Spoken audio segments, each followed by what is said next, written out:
They're off and running at Finger Lakes. It's Ladies Golden Guy from an inside post who edges out for the front end. Giving the Money far outside, Paint the Line, and Stars and Stones are third and fourth as Giving the Money is hard written to go after the lead. Doc Advantage able to advance towards the rail as Stars and Stones had the check, and Charging Arrow was last but now is up into fourth but will be stuck out wide as they make the entry into the turn. Ladies Golden Guy clears off by 2 open lengths.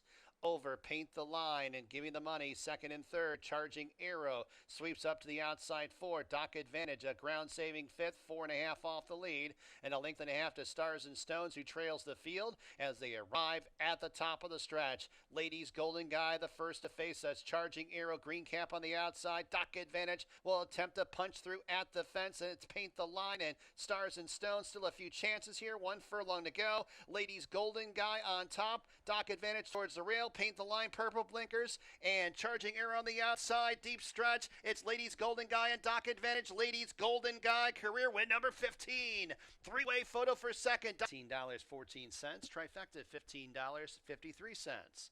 Dime Superfecta, $7.97. Second race from... And they're off. Step Tardy, Lago di Como. It's King Royale and Plex. These two accelerate out for the front end. Broken Record 3 wide. Roll of the Soul will be 4 wide around that first turn. Jamaica Red saves all the ground towards the inside, going from fifth up into third, and wants to challenge for the lead as Jackie Davis looking over her right shoulder and left shoulder and found out that Jamaica Red slipped right on through towards the rail and gets that lead as they transition to the backstretch. King Royale and Plex outside second and third, 3 lengths back to Roll of the Soul, who's improving up the inside in fourth.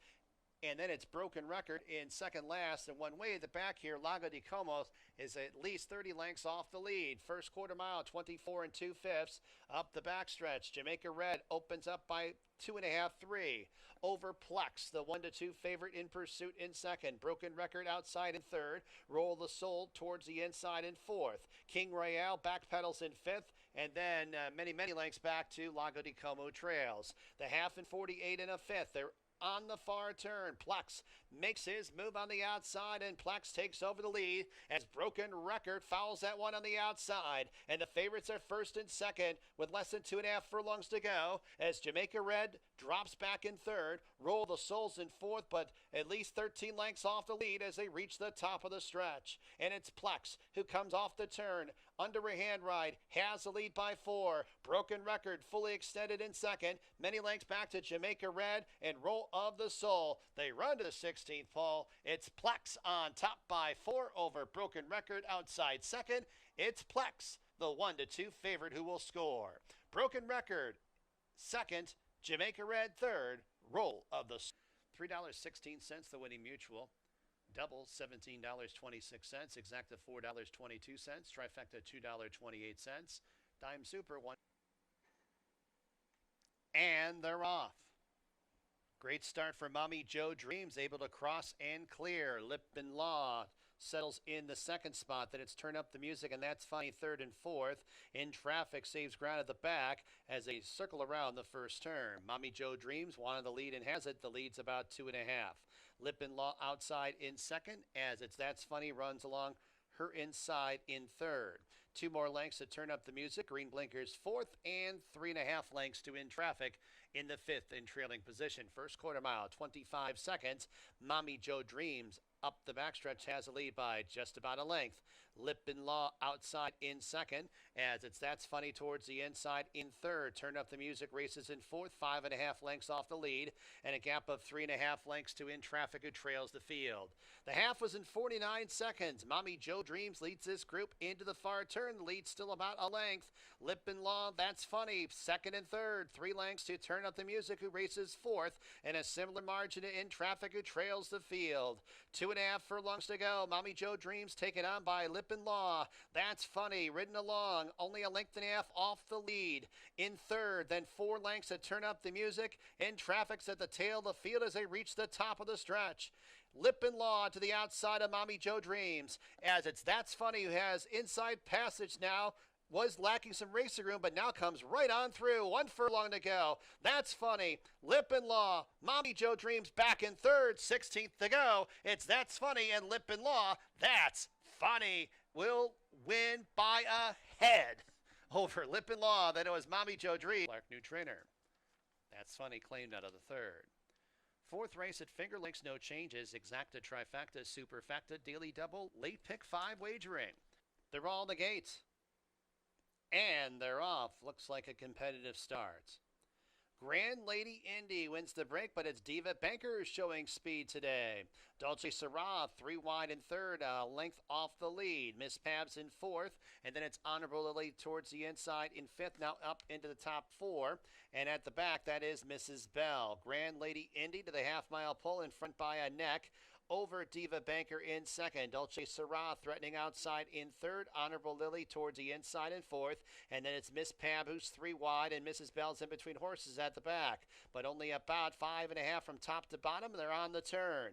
Grand Lady Indy has a lead by a half length with 2.5 furlongs to go. Dolce Syrah now ratcheting up the pressure outside second. Diva Banker is in third and 5 lengths off the lead. That it's Miss Pab and Mrs. Bell spun out wide. Honorable Lily towards the rail as they reach the top of the stretch. Grand Lady Indy's not going home without a fight. It's Dolce Syrah, the favorite, to the outside. These two are nip and tuck, and now Dolce Syrah able to inch away from Grand Lady Indy in third. Diva Banker in deep stretch. It's Dolce Syrah who draws off late. Dolce Syrah victorious. Grand Lady Indy second. Diva Banker third. Mrs. Bell fourth. 56 cents. Trifecta $4.16. Dime Super $2.29. Regular pick 3, 246, $3.40. And they're off. It's Soho Nights and La Dinamita. These two edge out for the lead. Burbee's Honey motors up the inside to make it 3 across the track early on. And then it's Flying Phoebe, who is to the inside of Jace and Liam, 4th and 5th. As it's Houdini's Bride towards the inside in 6, a length and a half back to Lucky and Gorgeous, who's 2 lengths in front of Portrait of Addie, who's at the back of the pack. 2 horses pressing the pace, and they got 6 furlongs to go. Burbee's Honey and Soho Nights, they're clear by about 3.5 lengths over Flying Phoebe in pursuit in third. La Dinamita outside of her. Lucky and Gorgeous, 3 wide 5th. Portrait of Addie, 4 wide 6. Then a half length back to Jason Liam is to the outside of Houdini's Bride at the back. The half in 49 seconds.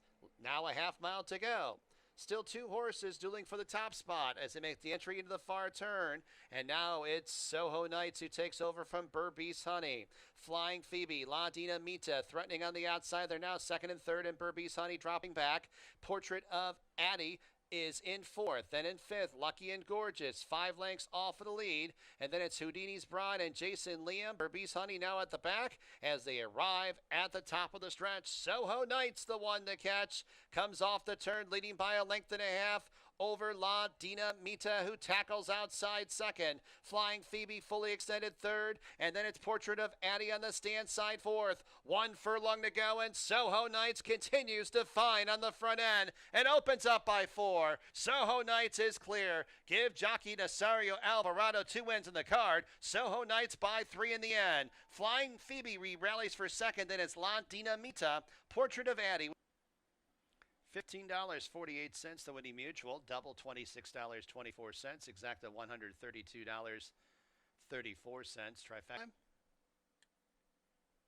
And they're off. It's Bad Connection who rushes out for the early lead. Blue-Eyed Scout, flashing early speed. Isle Storm on the outside in third. Rachel's Rock is in 4th, 3 lengths off the lead. Then a half length to Tasty Wave, who's about a length in front of Carol Said No in the 6th and trailing position. Bad Connection sets a hot pace into the turn. The lead's about a length. Isle Storm in pursuit second, first quarter mile, 22 seconds. Rachel's Rock has more clear running room in third, to the outside of Blue-Eyed Scout in 4th.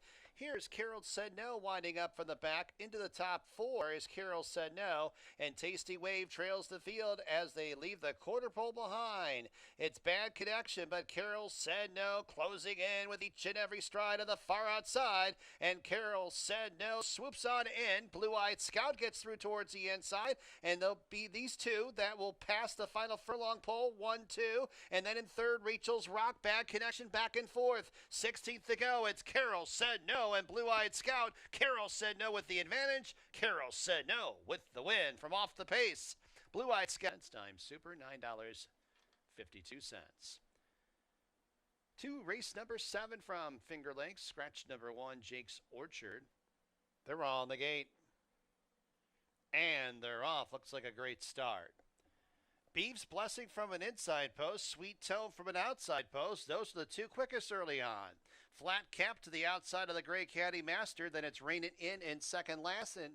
And one more rep is at the back.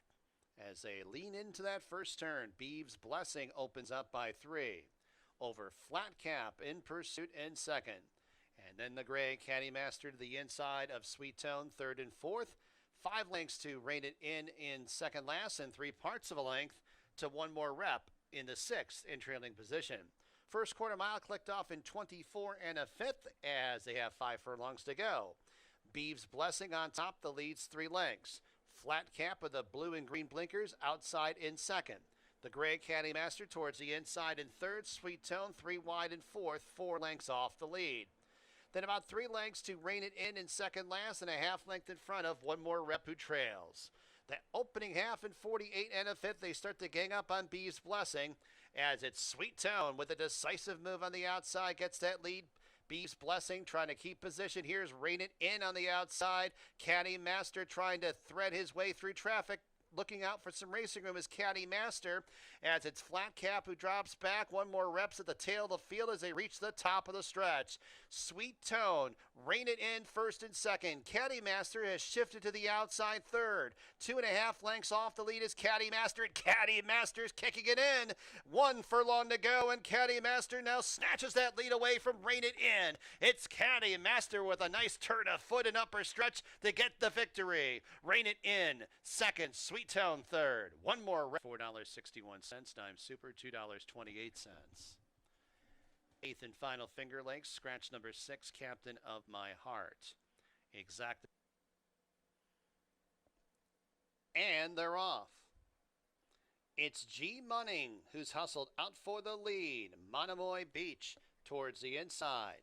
It's Limit Up, 3 wide, only a half length off the lead in a joint second. Max Foster, 4 wide, fourth, 3 lengths. Breaking Stones in fifth. Then 2.5 lengths back to Father Walsh, who's out of last, and Don Antonio in the 8th and trailing position. Entry into the turn. G Munning and Limit Up. These two hook up on the front end. Max Foster races in third.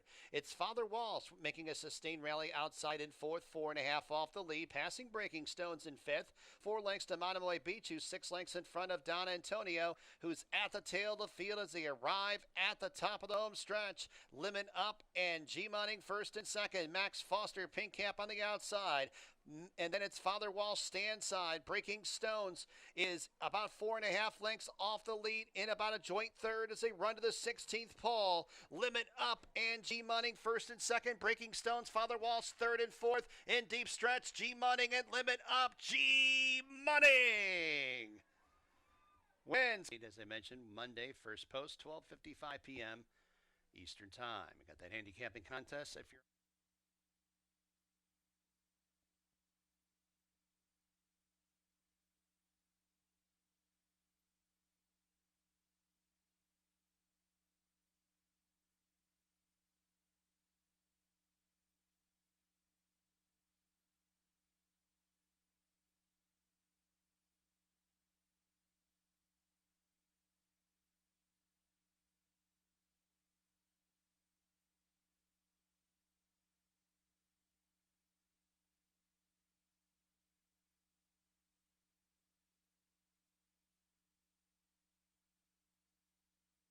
ladies and gentlemen, our national anthem.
Good afternoon, everyone. Welcome to Finger Lakes. A Monday afternoon of thoroughbred horse racing. 8 races our scheduled track at Finger Lakes is fast, 55 minutes to race 1. My name is Bill Downs, track announcer here at Finger Lakes, and I've got the scratches and changes for today's card. Well, last I checked, there's not much to report, but let's see what's going on. Yep, there we go. For races 1, 2, 3, 4, and 5, there are no changes. Skip over to race number 6. Just an ownership correction. The owner of the 3 Let's Find Gold should just read the Elkstone Group. 7th race. No changes. No changes in the 8th and final.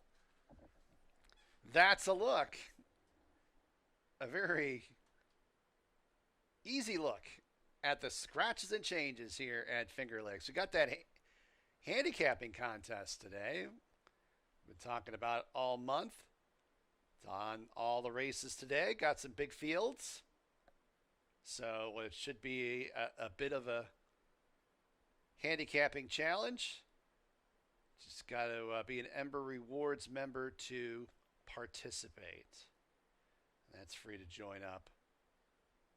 So get that done and participate in our handicapping challenge this afternoon. And the man with all the winners, Handicapping with Dave, will be next. Have fun and good luck.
All right, welcome everybody to Finger Lakes Gaming and Racetrack. I'm Dave Tice here. It is a live contest day if you're here at the racetrack. It is our $2,000 handicapping challenge. Sure, everybody's excited about it. Didn't really put odds on it this year. Obviously, Gil 40, I think it's dropped down a little bit from 8 to 5 to more like 4 or 5 to 1. Bill Coker is probably around 9 to 5. I think some of our past winners. But I hope everybody enjoys it today. We got 8 races on the card. Those are the contest races. And our usual format, 5 points for first, 3 points for second, 1 point for third. Probably want to take a shot against a couple favorites somewhere along the line. Obviously, the mutual price doesn't matter. So I guess just to beat everybody else, you want to go against some favorites. But if you're making your best bet, sometimes you got to take what they give you in order to win the contest. But it should be a lot of fun today with that kind. I believe it's the first one we've had this season of the live. And the thing is, if you're going to enter, it is free to enter here on track, but you have to be an Embers Reward member. If you're not already a member, just go do so. It just takes you a few minutes. Get your card. And if you already had a card with the previous promotions, just kind of everything switches over, and you can get involved in our handicapping contest. Looking at some of our leaders. It's been a few days since we've raced, going back to last Wednesday. Cabercoa, still our leading jockey. He's been riding a hot streak. Obviously, Worry's been keeping pace. I think it was like 3 wins separate the two. And Chris Engelhardt has a slight lead over M. Anthony Ferraro, only a 2-length lead over him. should be noticed are we don't have any 4-time winners yet this year. There's 3 3-time winners. I would say the leading horse would be Saratoga Banker because he's 3 for 3. The other 2 are 3 for 4. But we'll keep an eye on them. I think Olazabal runs at some point this week, so see if he can get his 4th win. All right, we'll look at today's card.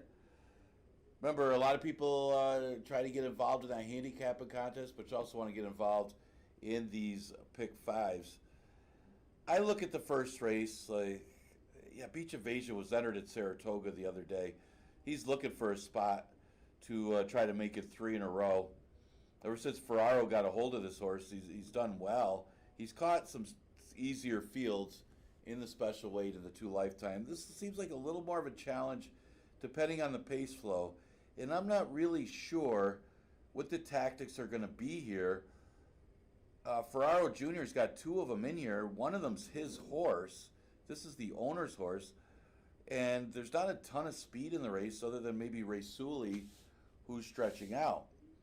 So the question is, the other 2 speeds look to be Beach Invasion and Take the Gold. I would think because it's an owner's horse that they're going to put Beach Invasion on the front end, but unsure of the tactics that this outfit uses. Sometimes they surprise me, and I just think this is the best horse.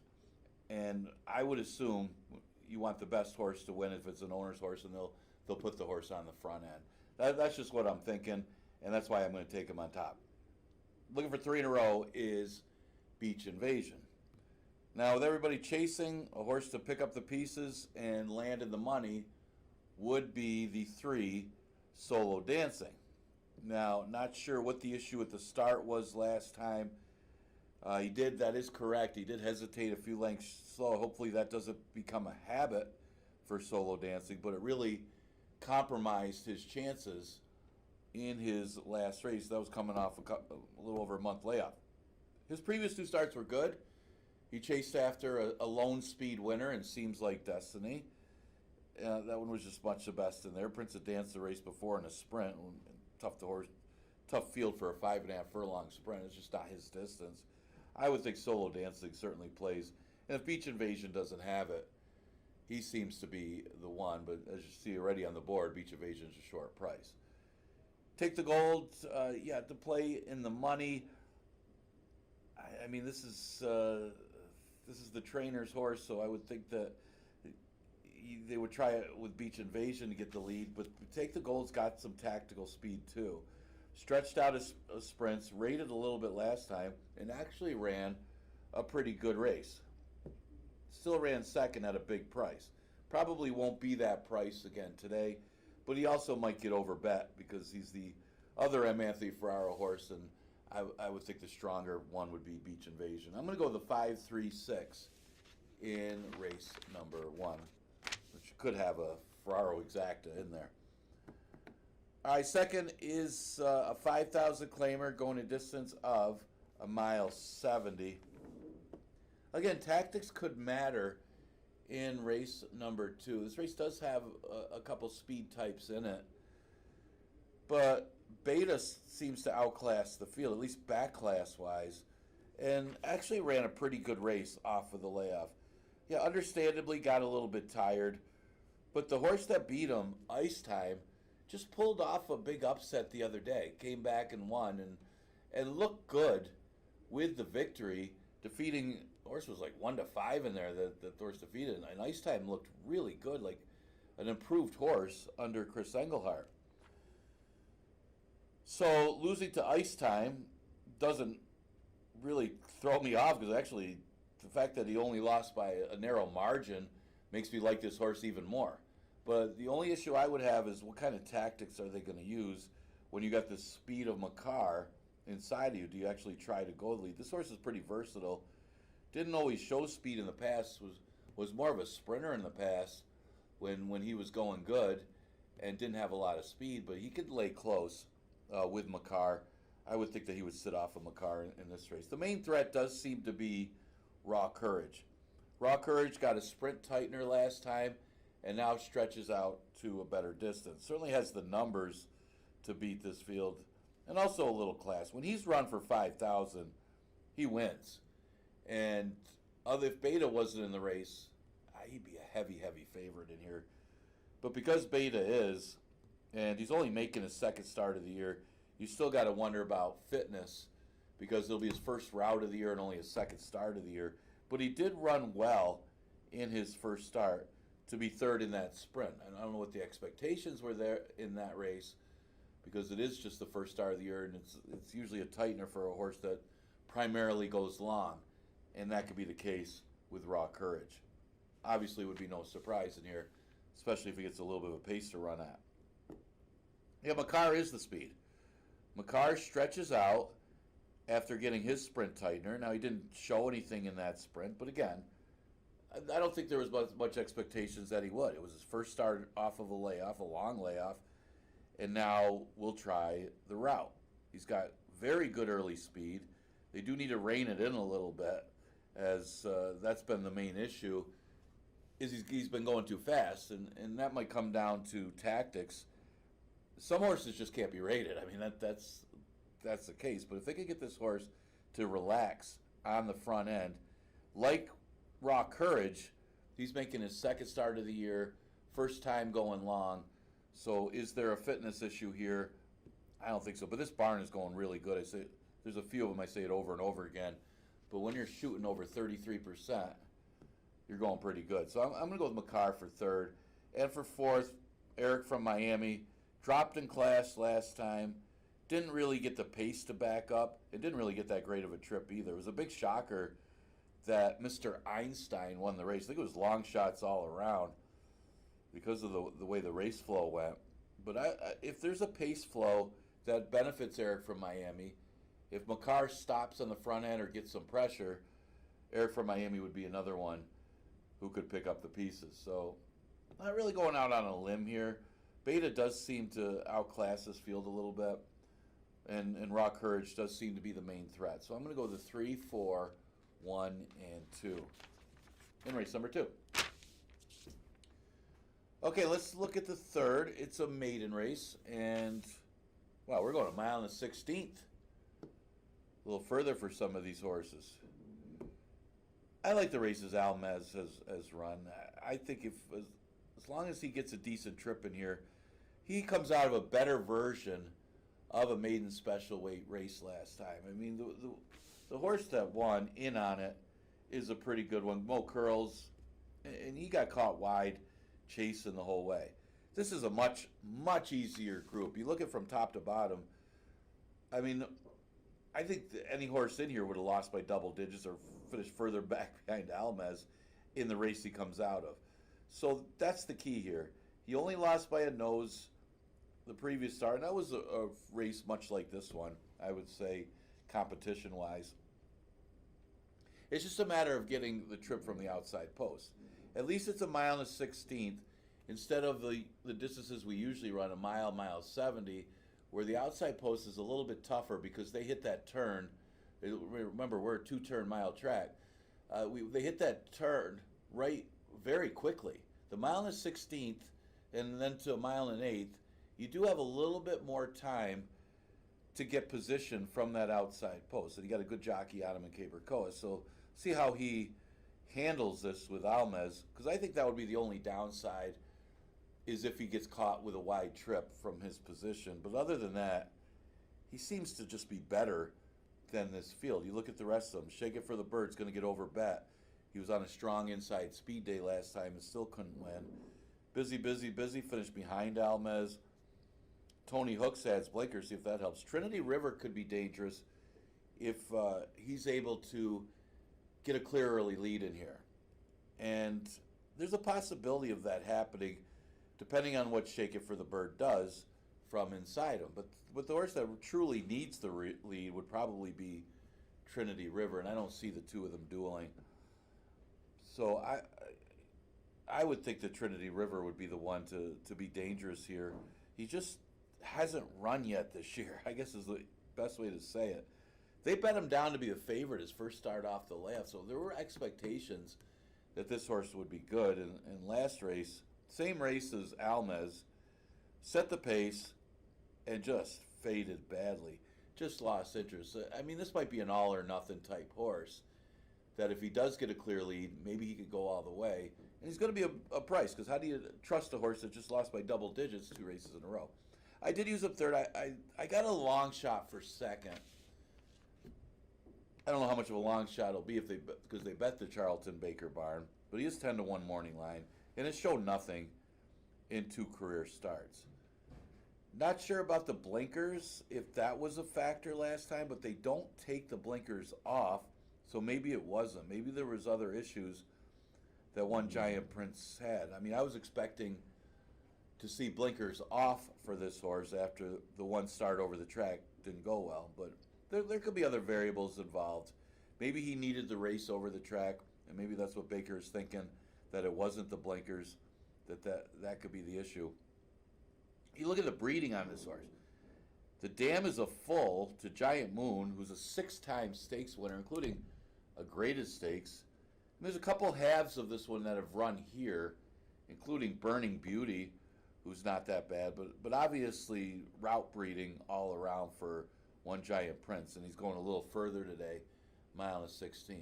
So it could be a price horse to wake up here. He's only making his 3rd start, and he's very well bred. Would have liked to see the blinkers off though, but maybe that's not the issue. We'll find out. The other one I used, and it's an interesting one. Another one, probably the 2 longest shots on the board. I got 3rd and 4th in here. So maybe I'm hoping Almez wins as the favorite, and then I get some long shots underneath. But Dancing Dan is no slouch. I mean, yes, that's a maiden claimer, and he's stepping up in class. So it's a big move. But he's age 4, and I think this horse wants a route. Man, he made up a lot of ground. It's like the other, Eubank's got 2. The other Eubank horse did that in his first start.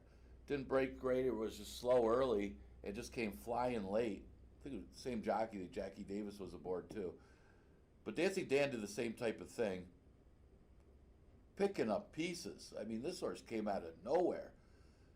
That's in a sprint. So maybe the route could be what this horse needs. So I don't have a problem with him stepping up if he improves with the extra distance. 7-3-5-6 in the 3rd. Okay, one of my favorite conditions. The 4,000 non-winners of a race in a year going 6 furlongs. Gotten a lot of price horses in this condition. Of course, I think it's Michael Sabine won the other day with a favorite. One of the few times I've seen a favorite win the race. I usually go against the favorites in these conditions, but and I do. I got a slight. I mean, Allure Money's going to be the favorite. Morning Line favorite probably will be the favorite. There isn't a lot of speed in this race. That's the biggest thing you look at early. Allure Money more route speed. Smoking Alone can do either. He does have speed, but he'd have to use a lot to get 22 and change. If they go 23, Smoking Alone's dangerous if he's on the front. But I thought Starship Tango could be out there with him. And Starship Tango's coming off an improved performance last time, getting Jackie Davis, and just missed. Now, they didn't go that fast, obviously. She did a 23 and change first quarter, and she's off of that pace, but did the smart thing. She realized it was a slower pace early, got with the pace, they sped it up, and actually came home pretty quick. If you look at the final time, for that level, that was very fast. I mean, I love the winner. The winner had a lot of trouble, or he would have won by more. I was there for that wedding. But Starship Tango ran pretty well as well. And I'm going to take a shot on this one on top. And Angel usually tells me I never pick his horses, but today I do. Allure Money, logical horse on the cutback, but you got to kind of wonder where Allure Money is at right now. Is this horse going the wrong way? I mean, the fact that they ran the horse for 5,000 is a concern when you got the back class of Allure Money. He is a little older, so obviously nobody took him last time, so it's not likely to take him today for 4,000. So I guess that takes away the risk of dropping this horse. But it's still a scary drop because there is still that threat of losing the horse. So you got to kind of wonder, and it's in your head, why are they dropping this horse? And that's a negative from a handicapping perspective. why they're giving up on the horse and dropping him for 4. I thought he ran well. I mean, he's chasing the pace. He couldn't make the lead for whatever reason. And Mr. Einstein was close up with the pace, just went on with it. He cuts back in distance, not a problem. He won a stakes race going 3/4 before. He's good going long or short. So there's a lot to like on Allure of Money. But I don't like if there's one race I don't like to take the favorite in, it is the 4,000 below bottom Clavers, because we've gotten a lot of prices in them. But obviously Allure of Money is a logical horse with his class. Former New York Derby winner. Spoken Alone, if this horse makes the lead over Starship Tango and gets a clear lead, it might be lights out. I mean, he's not that fast, but he does have enough speed against this field that he could do a 23.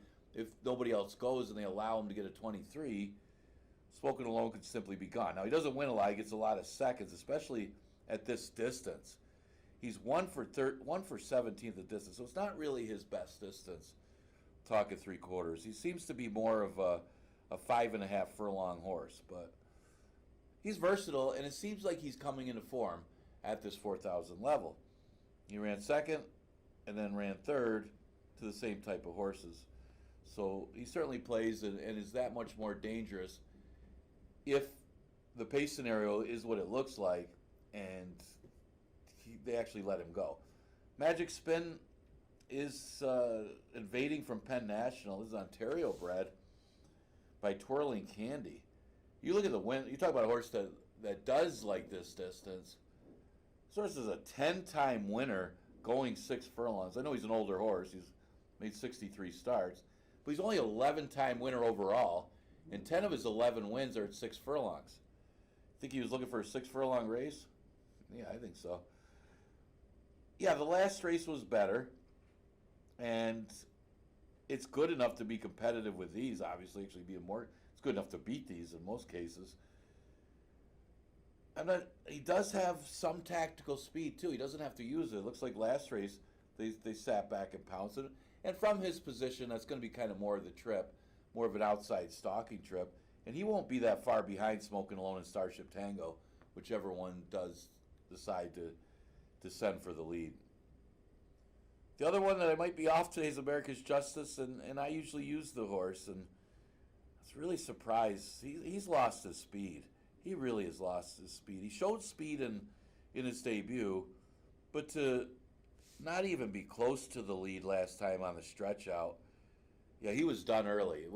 I always said, and I liked the horse. I thought if the horse got the lead in a route, it would be a tough time to beat him, but he didn't even have enough speed to get the lead. So he cuts back, but the big thing is he's dropping to 4,000, and he's run okay in sprints. I don't know what to think about America. I like this horse, but I don't even know what to think about him anymore after that last effort, because I would have expected him to run better than that in the route race. Maybe he just doesn't want to go long anymore. Maybe that's the case. Fifth race, a 5,000 claimer, never won 3 condition, going 6 furlongs. I always pick against this horse whenever he's a favorite, but today he's not going to be the favorite, at least not morning line. Talking about Night Missimo, but I'm looking at the pace scenario overall. Who's the speed? Chris Progno and Lisa Reed's horse, that's not over yet, appears to be the speed on the outside. But Night Missimo might have enough speed to hold the rail, and that could be important here because you kind of don't want another speed horse to clear you. But it is 3/4, so you wouldn't think that it's not over yet. It's going to go balls to the wall, send into the front end, and then shut you off and you get dirt in your face. I would think Night Missimo's got enough speed if he breaks well that he can hold the rail on It's Not Over Yet.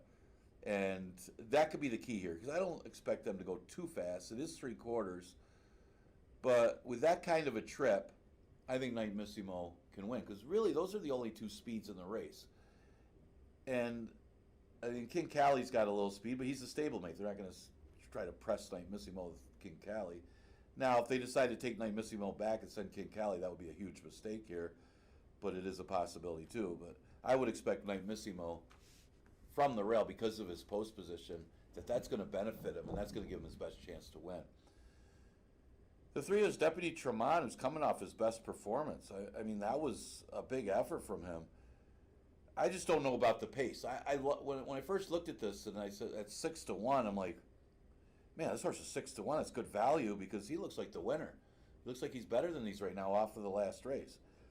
John's in Charge got a perfect trip and was much the best. And he ran a good second behind John's in Charge, and John's in Charge would probably beat these horses. But he came from last to be second. So I'm a little concerned about the pace scenario. The next thing you look, obviously, when you're handicapping a race and you're either doing a handicap shorter like I am, or if, like you guys are playing real money on the thing, you're gonna dive a little deeper into it and look at the pace scenario, and that's what matters here. And it just doesn't seem to be a lot of it, but it's hard not to like the horse a little bit because it does seem like he's moving the right direction.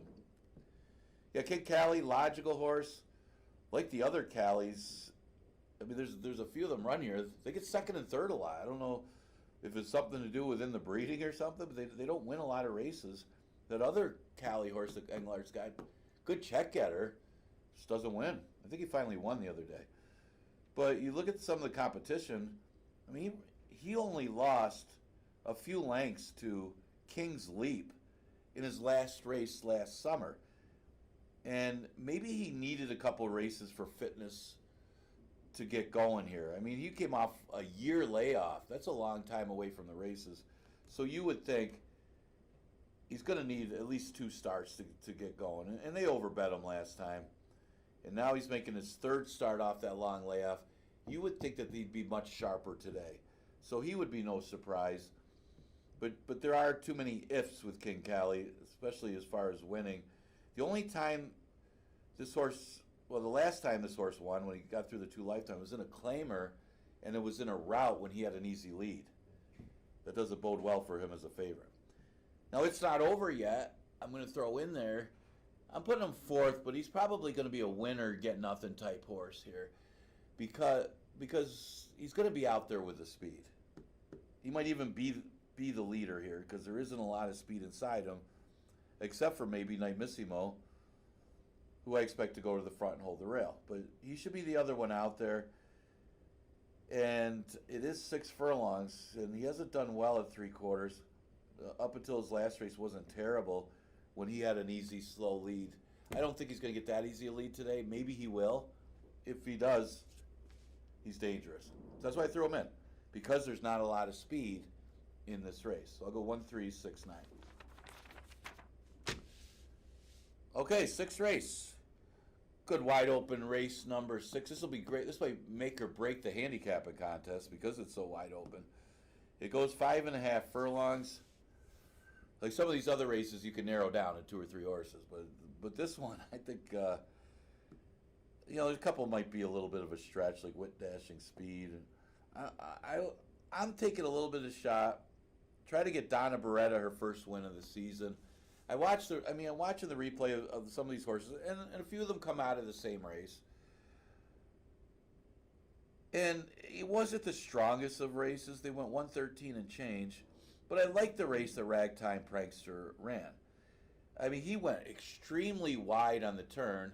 I think he would have won if he would have been able to save ground on that final turn, because they only lost a neck. And Dignified Response was the one that got the perfect trip. It was like the Red Sea opened up for him to go in between horses to win the race.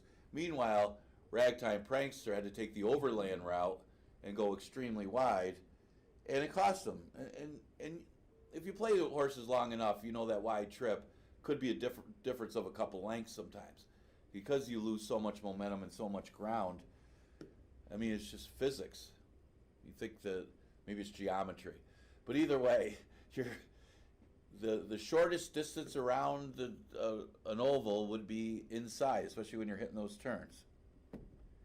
Ragtime Prankster on top with a slight edge here. He's actually pretty well bred. So McLean's music. Army Proud, the 2-horse, he's going to try winners for the first time, but it's not like he's moving up at all. He was running against maiden claimers, the maiden special weights here. He couldn't compete against the special weights, but man, did he run well last time to wear down Not My Type. Now, it wasn't the strongest of fields, but Not My Type did have an easy lead. I mean, he was out there slow, and Army Proud still chased him down. Obviously, it was an easier field than this one, but he faces winners for the first time, and again, he was running against 30,000 maiden claimers in New York and finishing second against them. Maybe just got the confidence builder. Couldn't use him second at 5-1. The 6 is Winston D. Maybe a little compromise from the outside 10 post last time. That's never the best place to be. But it depends on the trip here. Now he's got his 6 post, and there isn't a ton of speed in here. I mean, Let's Find Gold went crazy slow for the day. That maybe Winston D can make the front end. And if he does, I mean, Western Wolf might have some speed too on the drop, but if he makes the lead, he's probably the winner. But I do see some speed inside of him. The 1 horse, Western Wolf, what do you do with this horse? And that's the big question with Western Wolf. It's an iffy play. I mean, if you're playing the handicapping contest, you're kind of rolling the dice if you play Western Wolf.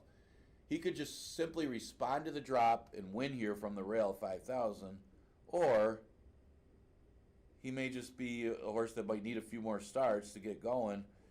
I mean, he was off when he ran his last race from July of last year. I do not think it's a positive sign when you get one start off of a year layoff and you drop to 5,000. Why do I say that? Because you got an excuse that he probably needed a race last time. That's why he ran so bad.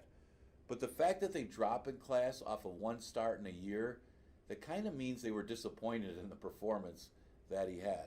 And that could be a negative for Western Wolf, but he still might just be better than 5,000 claimers. Tough to gauge.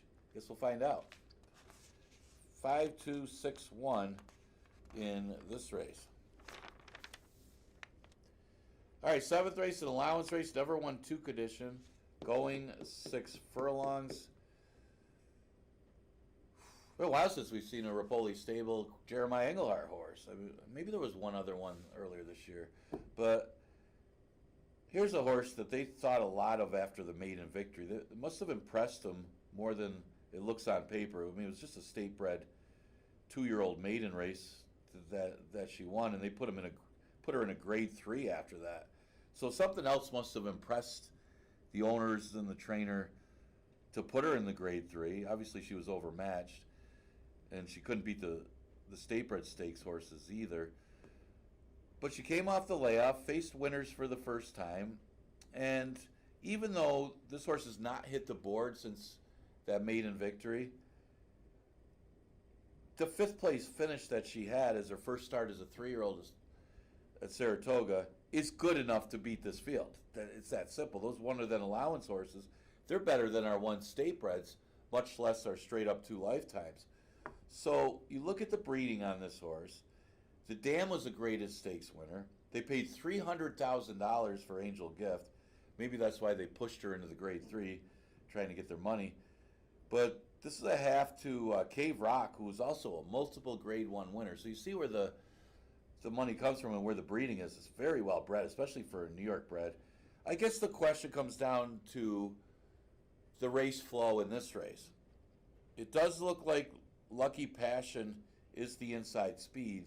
The problem here is, again, like the earlier race, 2 of the other speeds, Boloro and Angel Gift, are both from the same barn.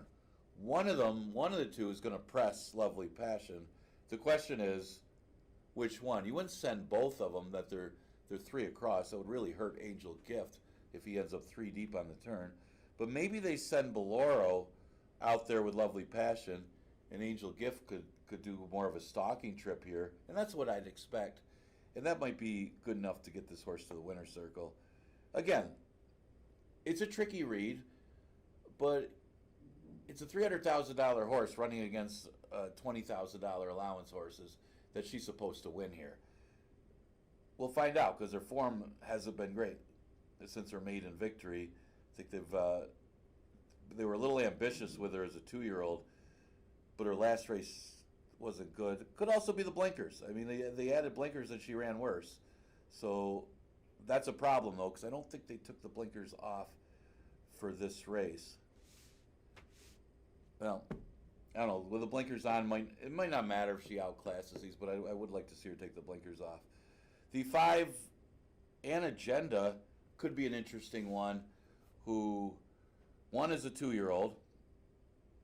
Well, they didn't put her in a grade 3 because she won as a 2-year-old maiden. They did run in a couple 2 lifetimes and added blinkers and Lasix last time and actually seemed to run better.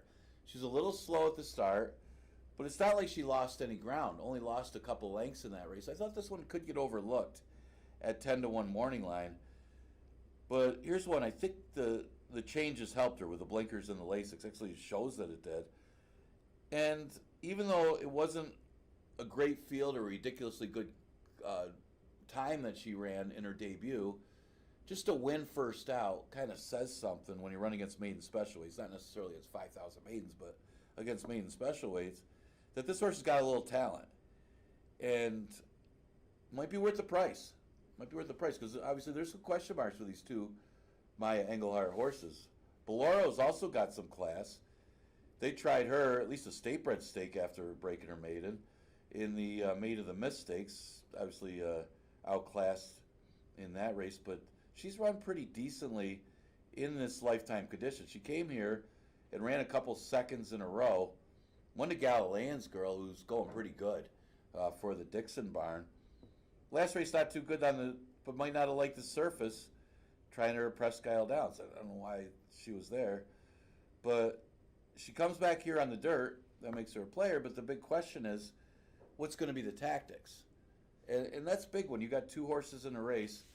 Even though we run uncoupled entries if they're different owners, they tend not to duel with each other if you got 2 of them have speed. I guess one of the factors in here, though, from that would be Lovely Passion is the one that's the inside speed, and that's from a different barn. So the question will be which of these 2, and I would think that's Bolero with Ray Lou Gutierrez. They might try to be aggressive and get out there with Lovely Passion for this 6 furlong distance. She could be interesting. I like the race, and I'm going to go the 7, 5, 6, and 2. Had to throw somebody in for 4th, and I'll use Ishka Bibble, or what is that? Yeah, I actually said that right, I think. Ishka Bibble? Because I don't know what that means. It's probably just gibberish. But he cuts back in distance, and she ran pretty well first race over the track to run 3rd. Now, at this pace, if they're all trying to press and chase after Lovely Passion, the horse that would probably benefit most would be the deeper closer, Ishka Bibble, who will probably be last early and will try to make a run. Depends on the pace and how the track's playing. 7, 5, 6, 2 in race number 7. Those are usually good underneath horses when they're the deep closers in races like that. All right, last race. Never won 3, 5,000 claimer. Well, Valentine Gift did not run well last time, and they're going to drop the horse to 5 after the bad effort, but the previous 2 efforts easily beats this field. So there's some question marks. And the thing is, even though she didn't run well last time and lost by double digits, it still would put her in the mix against this field. So if she bounces back to her previous starts or even just runs slightly better than her last start, she should beat these. Tough to go against. I use the 2 adjustable rate. It might depend on the break here. If she can make the early lead, break well to the front without asking too much at 5.5 furlongs, keep in mind, she's shortening it up from 3/4 to 5.5. That might be the difference maker for adjustable rate. She just runs her race. She did win on the front end when she won at 3/4. She won on the front end. Now, you got to worry about Cue the Music. Cue the Music does look like the speed of the race, but Cue the Music is outside of adjustable rate. So I think adjustable rate can hold the rail and get the lead in here. And if inside speed is good, it's over. She'll upset Valentine Gift. Valentine Gift's got some speed, though. She probably won't let her get away. Yeah, Cue the Music's the other speed.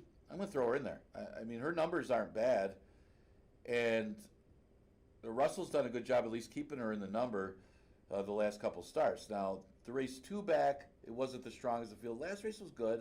Well, it was. Blue-eyed Scout's in both of them. I guess you don't have to worry about Blue-eyed Scout this race because she's not in it.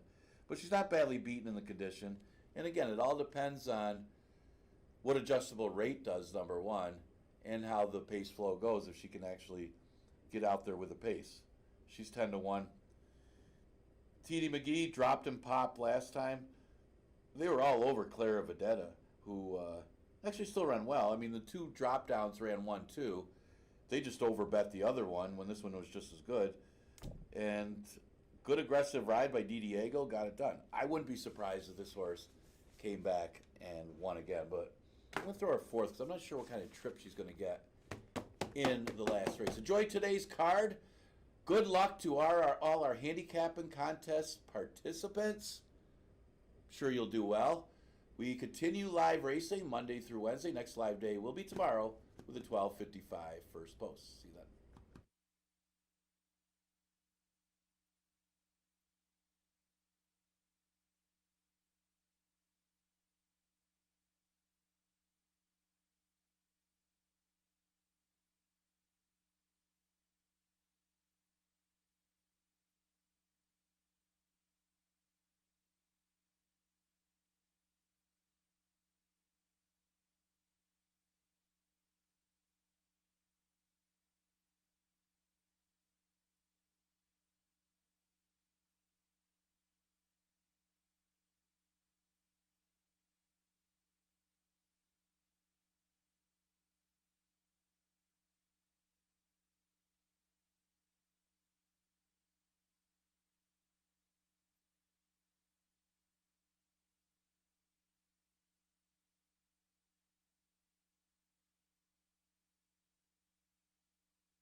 On the track, race 1 from Finger Lakes. Number 1 is Not For Nuttin' and Emmanuel de Diego.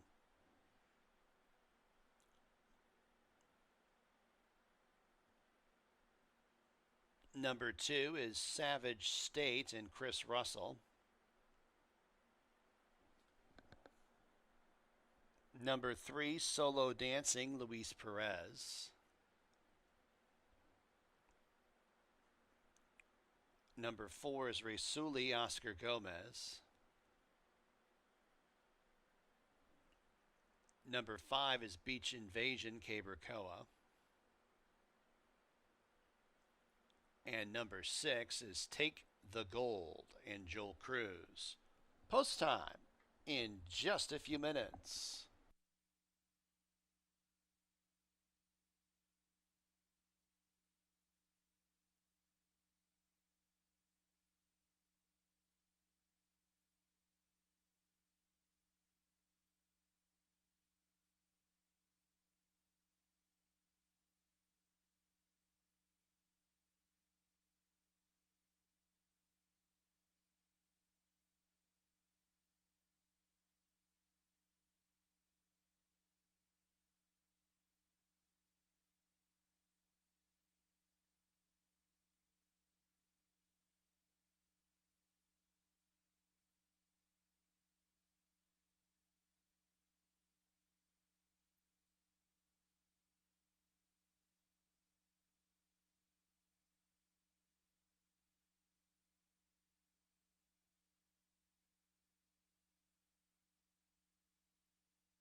2 minutes.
And the horses have reached the starting gate. First race at Finger Lakes.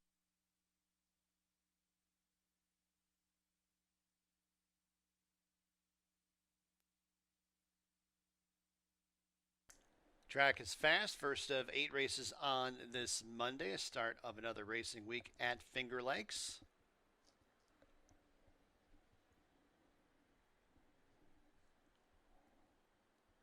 Overcast skies.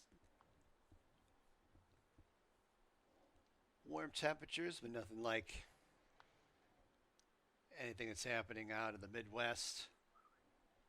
Track is fast here at Finger Lakes. Good luck to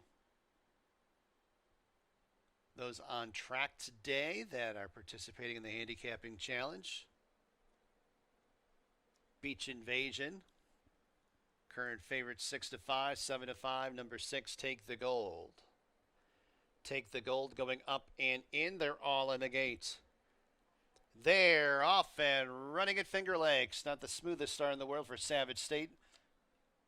It's Raceuli who's barreling out for the front end. Solo Dancing towards the inside. Take the Gold. Takes back off the pace. Here's Savage State. Broke last, but now is up into third. One from the outside to the inside there of Take the Gold is now shuffled fourth. The back 2 markers, Not for Nothing, is to the inside of Beach Invasion. The whole field's covered by about 5.5 lengths as they get ready to angle on to the backstretch. It's Raceuli who has the lead by about a length, as Take the Gold from fourth up into second. Savage State is in between horses in third. Solo Dancing, green blinkers fourth. Beach Invasion, blue blinkers outside fifth, 3 lengths off the lead, and is to the outside of Not for Nothing who trails the field. Up the backstretch, Raceuli taken on by Solo Dancing. Savage State 3 wide third. Take the Gold 4 wide fourth, 3 lengths off the lead. A length and a half back to Beach Invasion to the outside of Not for Nothing at the back of the pack. The opening half in 49 1/5. 3 furlongs to the winning line. Solo Dancing takes over from Raceuli, who's shaking up to keep up. It's Take the Gold with a bid on the outside. Beach Invasion circles up on the extreme outside in fourth. Now up into third, a length off the lead. Second last, Not for Nothing and Savage State at the back of the pack as they reach the top of the stretch. Take the Gold, the first to face us. Beach Invasion looms large on the outside. Solo Dancing towards the fence in third. These 3 clear from the rest as they run to the 16th pole. Take the Gold, but it's Beach Invasion on the outside who assumes command. Beach Invasion inside the 16th pole has the lead. Beach Invasion wins the opener at Finger Lakes. Take the Gold second. Solo Dancing third. Not for Nothing fourth.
563 in a photo for fourth. Number 5, Beach Invasion first.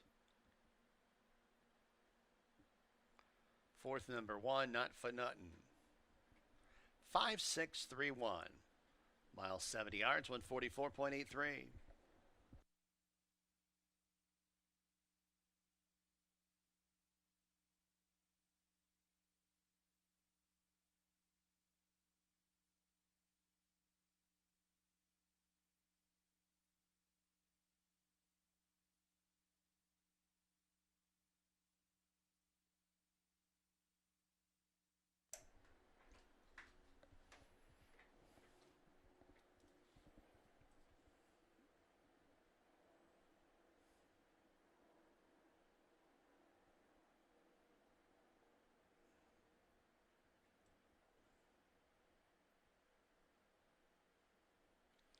Beach Invasion back to the winner's circle. 3 wins in a row for this New York bred 4-year-old Big Gelding by Omaha Beach out of Goodnight Moon. Kevin Stedman is the owner. M. Anthony Ferrero, the trainer. Cabercoa, the winning jockey. The New Hill Farm bred Beach Invasion. $5.56, the Winning Mutual, first race official. Exacta, $16.64. Trifecta, $8.05. Dime Super, $2.05. Second race, Finger Lakes, no changes. Exacta, Trifecta, Superfecta, Daily Double, Pick 3 wagering. Post time for race 2 in 21 minutes at 1:26 p.m.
All right, we're in the paddock for race number 2. Looking back at the first, it was dominated by trainer M. Anthony Ferraro, Beach Invasion, and Take the Gold. Cabercoa for Ferraro to start us off.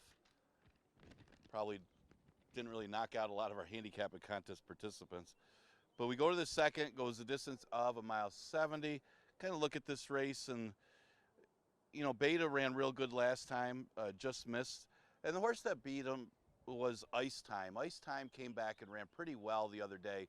Actually defeated a heavy favorite in that race. I think the horse was like 1-5. And he was able to cruise on by. Looked good in victory, actually, after winning that race. So no shame, actually, the fact that Ice Time did come back and run that well makes Beta's race look that much better, especially considering she was off the layoff. Now the question is going to be tactics and pace here. You got to figure the one horse Makar is going to be the inside speed. He stretches out after a sprint tightener that he probably needed, and he's dangerous when he gets the front end in these route races, depending on how good inside speed ends up being today. So that might put Beta in an interesting position of what he's going to do for tactics. If he's going to go right out there with him or sit just off him, could be the key. Now the horse that would take advantage if this pace does take its toll is Raw Courage. He's an obvious contender on the numbers. He came off the layoff and actually ran extremely well in his first start off the layoff. For his sprint tightener, he ran third behind the old warhorse, Coach Bahi. No shame there either, because he didn't lose all that badly, and it was some lengths back to the next horse. So the stretch out should only help Raw Courage. I think that was the plan anyway, to give him a sprint tightener and then stretch him out. So I would think Raw Courage at 5-1 is certainly value, because he looks like the main threat to Beta, who figures to be the big favorite in here. The 2-horse is Eric from Miami, another one that will try to come from out of it if Makar and others back up. Now, Eric from Miami last time didn't run as well, but they did not back up at all. Mr. Einstein was one of the speeds, ended up going on with it. It was long shots, the top 2 finishers, and he just kind of flattened out. Previous race, he was too close to a 47. So third start off that little bit of a layoff where he ran in the slot. But the big thing is he's only had one start for 5,000, and that was last time. So he's capable. Maybe not his best distance, but again, it comes down to pace, flow, and tactics in this second race. About 6 minutes to post. Exacta Tri Super Daily Double, and pick 3 starts here.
Horses are on the track. Race 2 from Finger Lakes. Number 1 is Makar and Jose Baez. Number 2, Eric from Miami, Michael Davila Jr. Number 3 is Beta, Luis Perez. Number 4, Raw Courage, GM Rohina. Number 5, Buck Wild, Jackie Davis up. Number 6, Ring Good, Stephen Frett. And number 7 is Co-Conspirator and Nasario Alvarado. Post time in a few.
We do have an equipment correction in this second race. It's for the 6 Ring Good. Ring Good raced with blinkers off in his last start on July 6th and will be without blinkers again today. Ring Good ran with blinkers off on July 6th, and those blinkers stay off today.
2 minutes.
Horses begin their approach to the starting gate at Finger Lakes.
And the horses have reached the starting gate, race number 2 from Finger Lakes.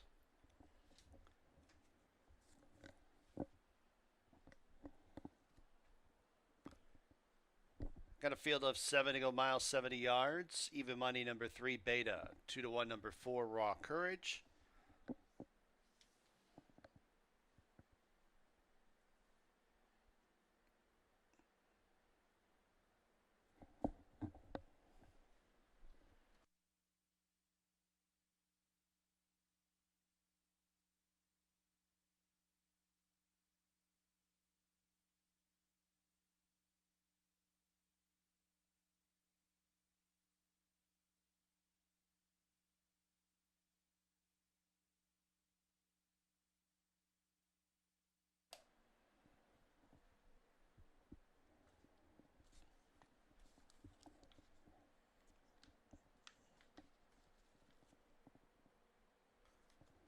Buck Wild. Ring Good, the last to load up.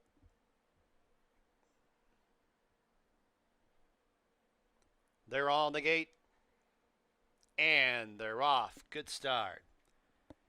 It's Makar who wants that lead from an inside post. Buck Wild forwardly placed in second. Beta races in third. Co-conspirator, Ring Good, and Raw Courage make up the next flight.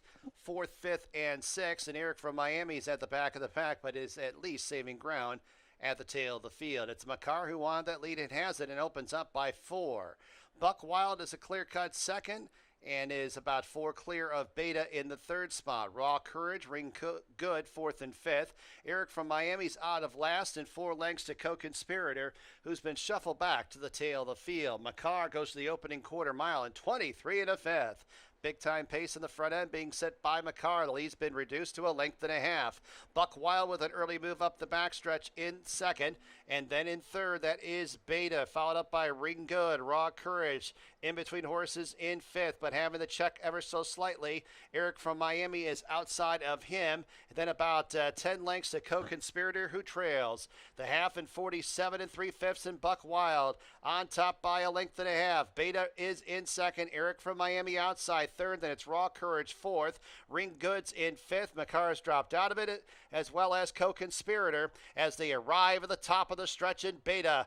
Opens up. Beta has the lead off the turn, leading by 3. Eric from Miami from far back is up into second. Raw Courage third. Buck Wild in fourth. 1 furlong to go. Beta shaken up as it's Eric from Miami bearing down on the outside. Second, Raw Courage third. 16th to go. Beta digs in. Eric from Miami's on the outside second, but Beta has too much. Beta wins by a half over Eric from Miami. Then it was Raw Courage and Ring Good fourth.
Three, two, four, six. Number 3, Beta first.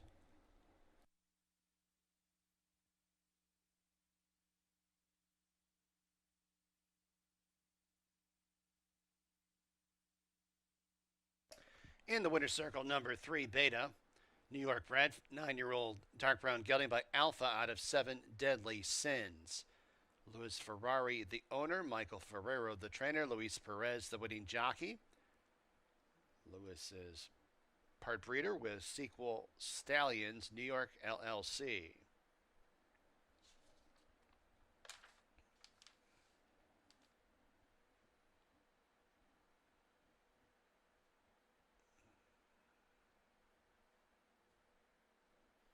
$4.18 the winning mutual, double $13.40, exacta $19.14, trifecta $12.25, dime super $9.71. Third race at Finger Lakes, no changes.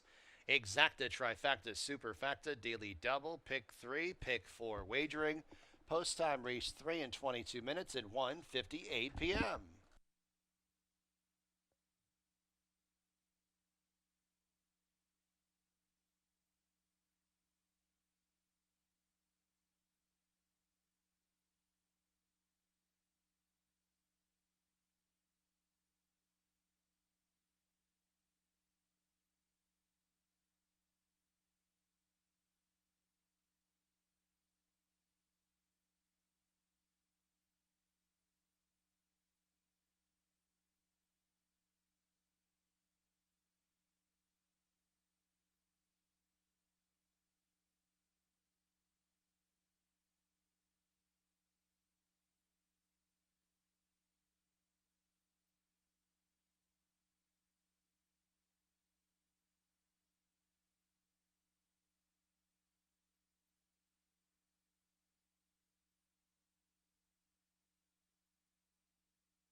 All right, we're getting ready for race number 3, and man, Louis Perez couldn't have rode that one any better.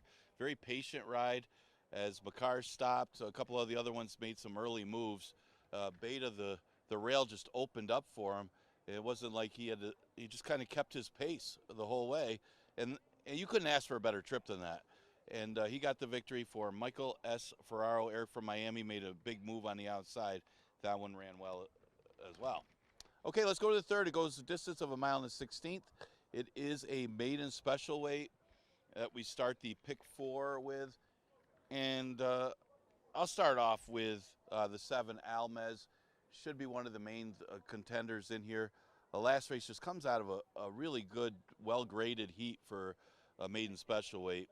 And the winner was a runaway winner by 8 lengths. So this one wasn't far behind the second place horse. It was over 10 lengths back to the rest of the field after that. So they were pretty strung out in that race, and nobody was going to beat in on it. So you could almost draw a line through the race. The race before, against similar competition as this one, just missed. So if he can run a similar effort as that one, you figure him to be tough in here. He's just got to work out a trip from that outside position. See the one horse Shaking for the Birds getting a lot of play off his last number. He's probably not going to get the same kind of trip. It was a strong inside speed day that he got a clear, easy lead on, and he ran second to a pretty good one and reined it in. But you got to figure with Trinity River in here, he's not going to get that same kind of trip. But would expect Trinity River to be the one to actually get the front end in this race. Question is, can Trinity River sustain that speed? He's had 2 starts this year and stopped in both of them. He's also going pretty quick. He went 46 last time and understandably stopped against a tougher field. The race before was his first start of the year. He took a lot of money and understandably stopped after going 47. If somehow he can get relaxed out there on the front end, he's dangerous with his speed, but he's been caught going too fast the last 2 starts.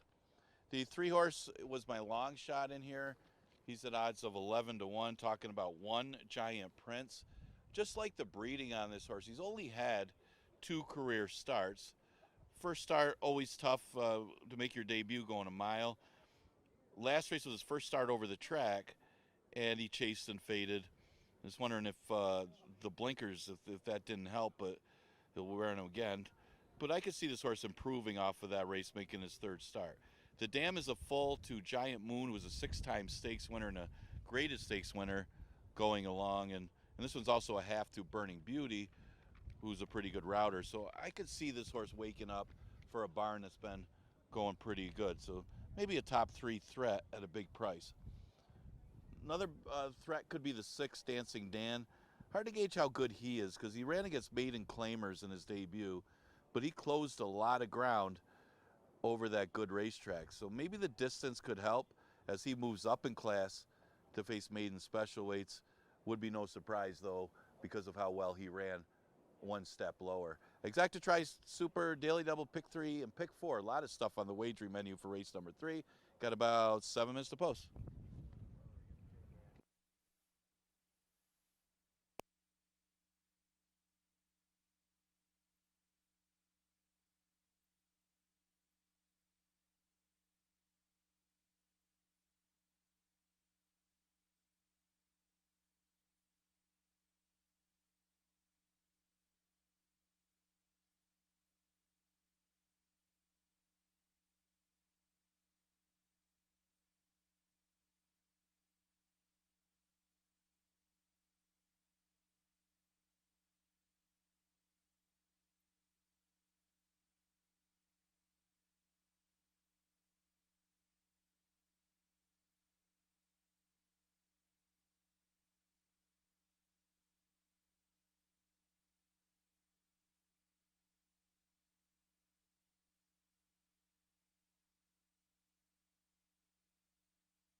On the track, race 3 from Finger Lakes. Number 1 is Shake It for the Bird. Joel Cruz aboard. Number 2, Busy, Busy, Busy. Kevin Navarro. Number 3, One Giant Prince. Andre Worry aboard. Number 4, Tony Hooks and Emmanuel De Diego. Number 5, Trinity River and Luis Perez. Number 6, Dancing Dan and Jackie Davis. Rounding out the field, number 7, Almez Cabercoa, the rider. Post time in just a few minutes. Want to let our players in our handicapping challenge today that the next one will be on August 24th. August 24th, your next opportunity to play in a free handicapping challenge.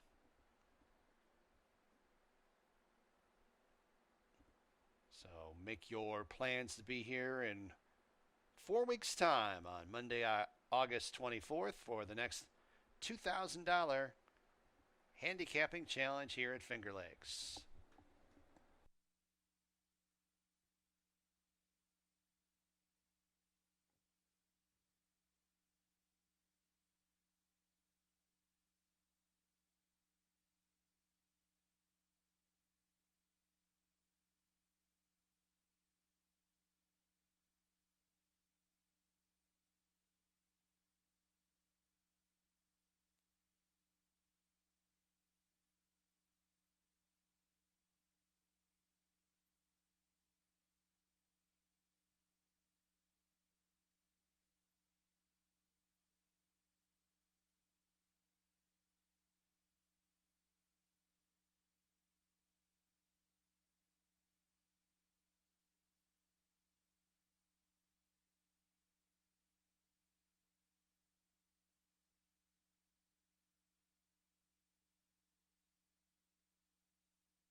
2 minutes.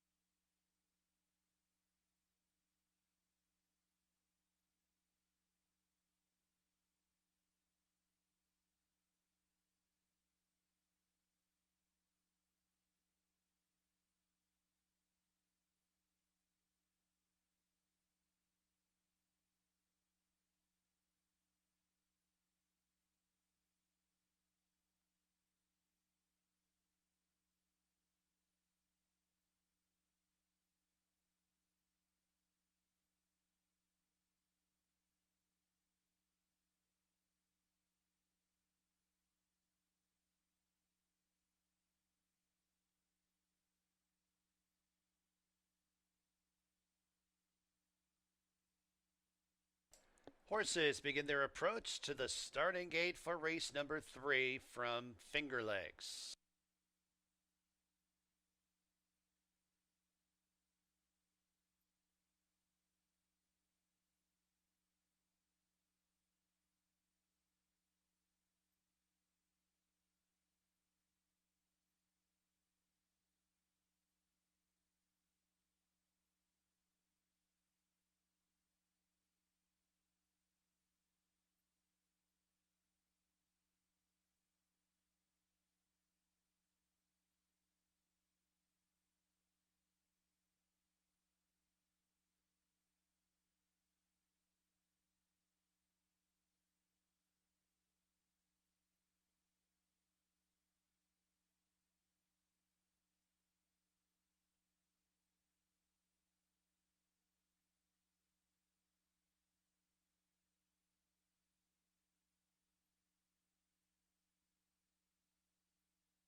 And the horses have reached the starting gate, race number 3 from Finger Lakes.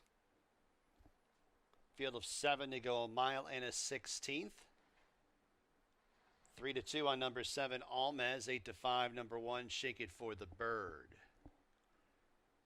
Loading up, Tony Hooks.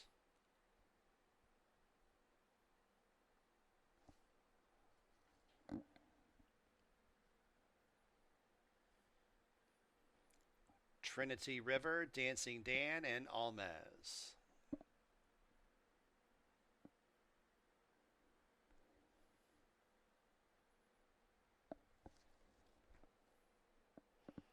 One out.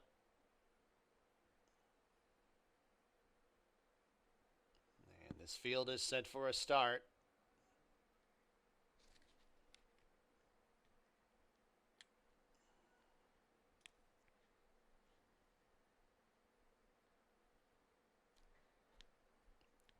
And they're off.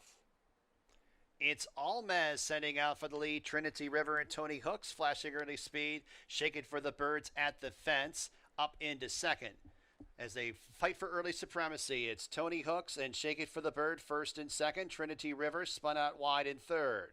Almez, Pink Blinkers in fourth. One Giant Prince in fifth and 9 lengths off the lead. The top 2 are going fast early on. Busy in second last, and a gap of 2 to Dancing Dan, who's at the tail of the field as they turn on to the backstretch. Tony Hooks has the lead by a half length over Shake It for the Bird in second. A space of 4 lengths to Trinity River, and the Blue Blinkers galloping along in third. Almez races fourth, 6.5 off the lead. 2 lengths back to One Giant Prince in fifth. A margin of 6 lengths to Busy second last, and another 3 to Dancing Dan, who trails the opening half in 48 seconds. Entry into the far turn. Tony Hooks on top of Shake It for the Bird, who has angled to the outside in second. Trinity River outside of him in third. Now up into second is Trinity River. Almez now launching a rally the outside into third, 2 lengths off the lead. Fifth place, Busy, passing One Giant Prince. Dancing Dan is at the tail of the field as they leave the quarter pole behind. Tony Hooks, but it's Almez the danger on the outside. Almez contending for the top spot, and Almez goes right on by Tony Hooks. Trinity River races in third, many lengths back to Busy fourth, and they got 1 furlong to go, and it's Almez who scampers clear by 3 lengths over Tony Hooks in second. Then it's Trinity River and Busy. It's Almez. Give Koa 2 wins on the Monday card. Tony Hooks second. Busy, busy, busy third. Trinity River fourth.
Seven four two five.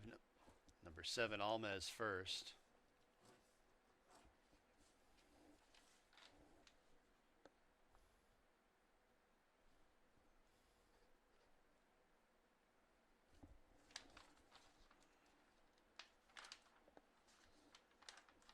Back to the winner's circle, number 7, Almez. New York bred, 3-year-old bay gelding by Bustin Stones out of Hurricane Source, Hudson River Farms. The owner, Michael Ferrero, the trainer, Caber Koa, the winning jockey. 2 wins in the card from Michael Ferrero and Caber Koa. Edward Swire and Allen Stable bred Almez. $3.82 the winning mutual. Double $13.30, exact at $50.32. Trifecta $36.07. Dime Super $19.19.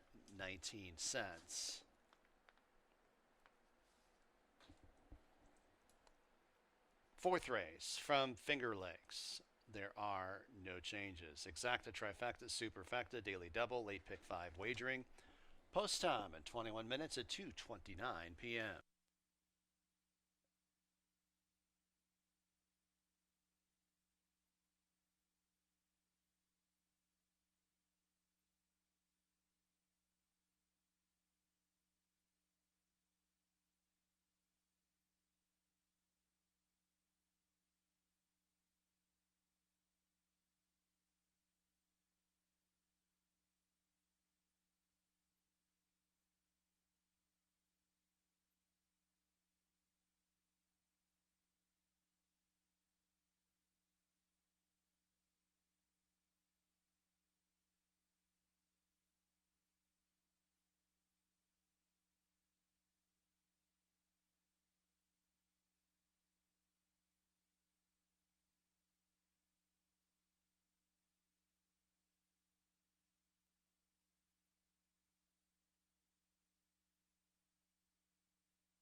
Okay, we're in the paddock for race number 4, and Almez getting the right kind of trip to get the victory. It's a good job by Cabercoa to guide that one.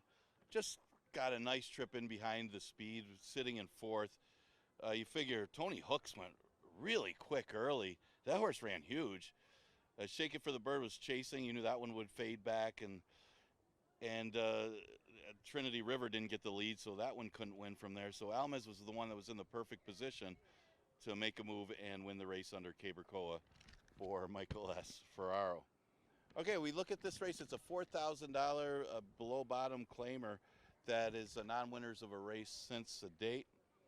We'll start the late pick 5 with this race. We'll start with Starship Tango. That's the one for a little bit of a price. He's 5-1 right now. Actually ran better last time at 5.5. We'll have to go back to 6 furlongs a little further today. But there is a true lack of pace in this race that, maybe Smoking Alone could provide some speed. Maybe if Starship Tango runs the same race, he could find himself close to the pace. It just doesn't seem to be, and that happens a lot in this condition.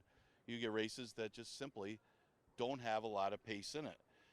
Now, I'm not saying he's very fast. He was close up to a real slow pace last time. They went 23. But he should have a similar trip, and you don't have to worry about Jules in the Bay, who was much the best and would easily beat this field. Now, the logical horse in here is the 5, Allure of Money.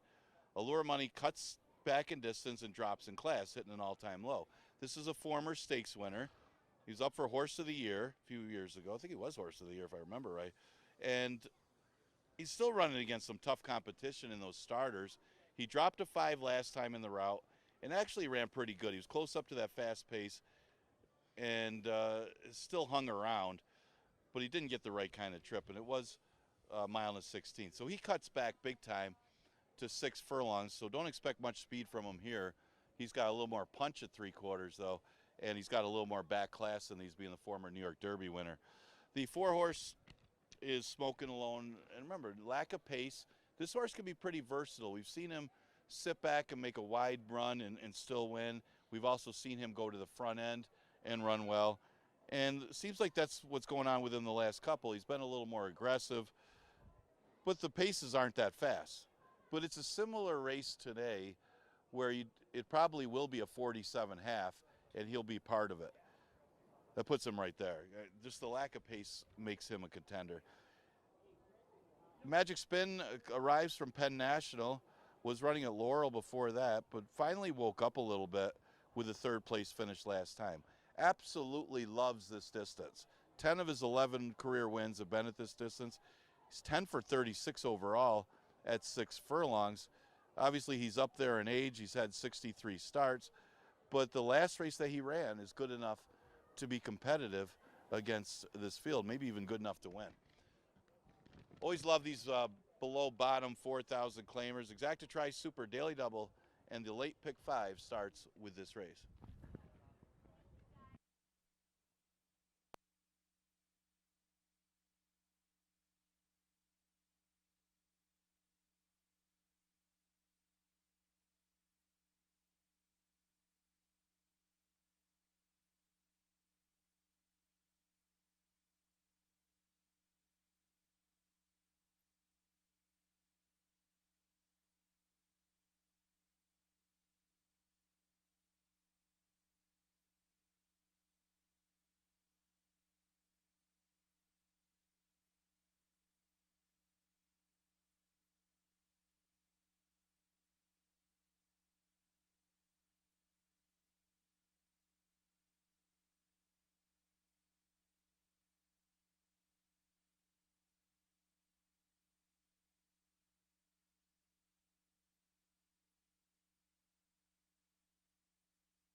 Coming on the track, fourth race here at Finger Lakes, number 1, America's Justice and Joel Cruz.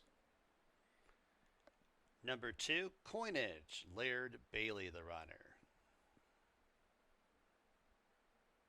Number 3, Rockable, and Raylu Gutierrez. Number 4, Smokin' Alone, and Oscar Gomez. Next up, number 6, Starship Tango, Jackie Davis. Number 7, Invaluable Will, Nasario Alvarado up. Number 8, Magic Spin, and Cabercoa. And somewhere out there is the 5, Allure of Money. There he is with Emmanuel De Diego. He's behind the gate at this point. Post time in just a few minutes.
Horses are approaching the starting gate at Finger Lakes.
And the horses have arrived at the starting gate, race number 4 from Finger Lakes.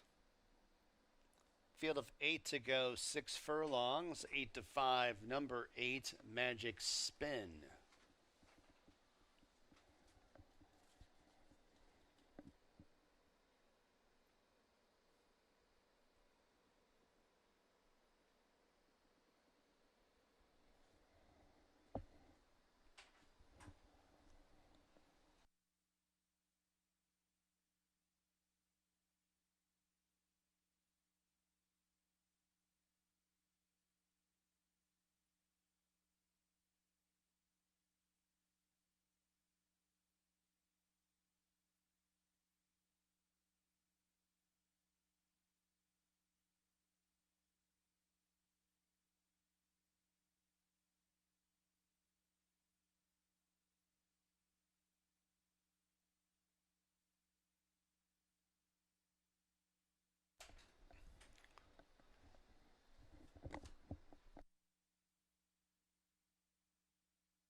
Smoking Alone goes in. Starship Tango. Invaluable Will. And Magic Spin.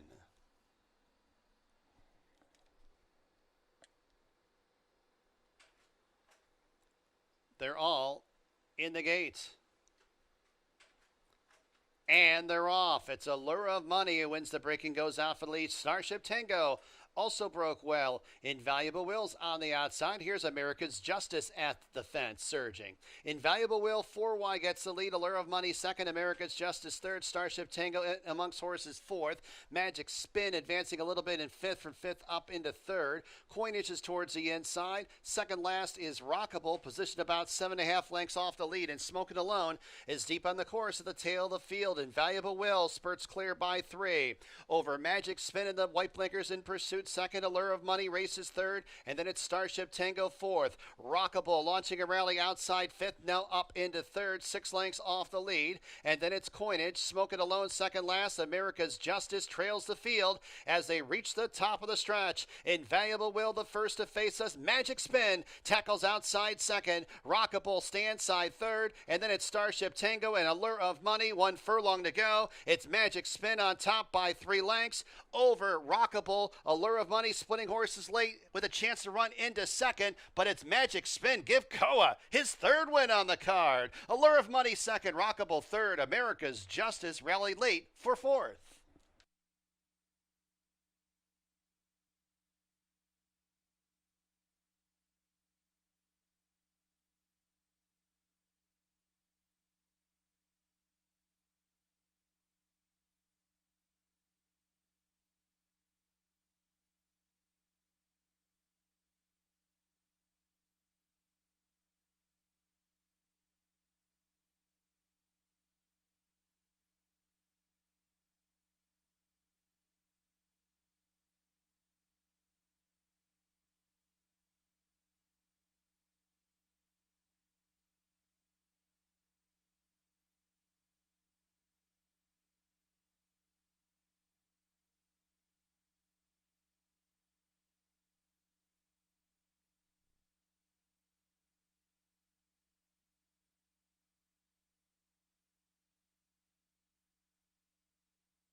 Back to the winner's circle, number 8, Magic Spin. Ontario bred 8-year-old Dark Brown Gelding by Twirling Candy out of Aragorn, Amy. Amy Albright, owner trainer, Cabercoa with his third win on the Monday card here at Finger Lakes. Tall Oaks Farm bred Magic Spin.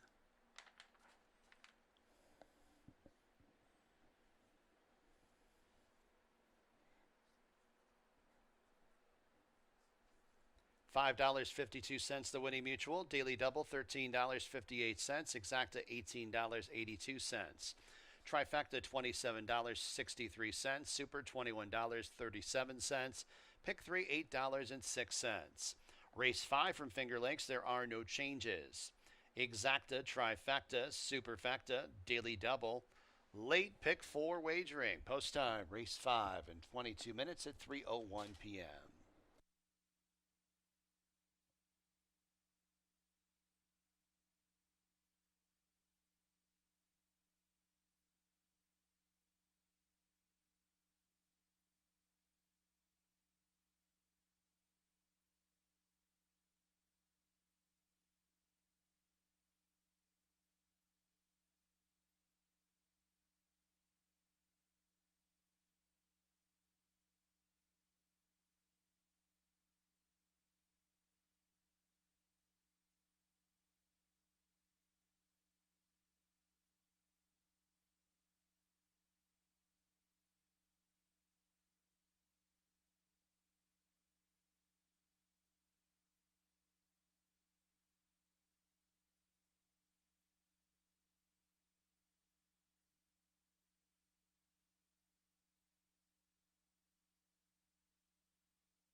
Okay, 11 minutes post for race number 5, and congratulations to Amy Albright. Magic Spin able to get the victory under Caber Koa, and Caber Koa is riding at another level lately. That's 2 in a row for Caber, our leading jockey, getting that victory as the pace did come back to him a little bit, and he got the score. Loves the distance. Man, that horse just absolutely loves 6 furlongs.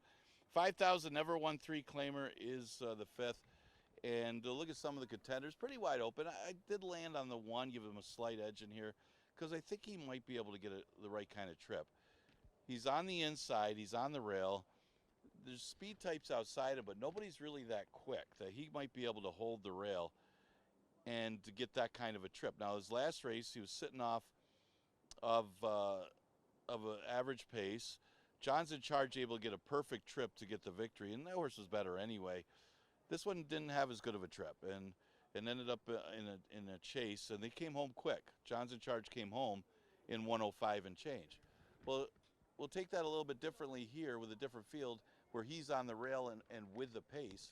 He doesn't really need anything to run at. He could take over and hold off some of these other ones because there's no world beaters coming at him late. That Night Missimo could be one of the main contenders. And right now he's a price at odds of 5-1. King Cali is the stablemate, and King Cali is making his 3rd start off of a year layoff. He'd been off for a full year, so you could give him a race. Last race they overbet him a little bit, but he actually didn't run that badly to be second. It was just Charlie Baker's Flying in Style was much, much better. Field was strung out.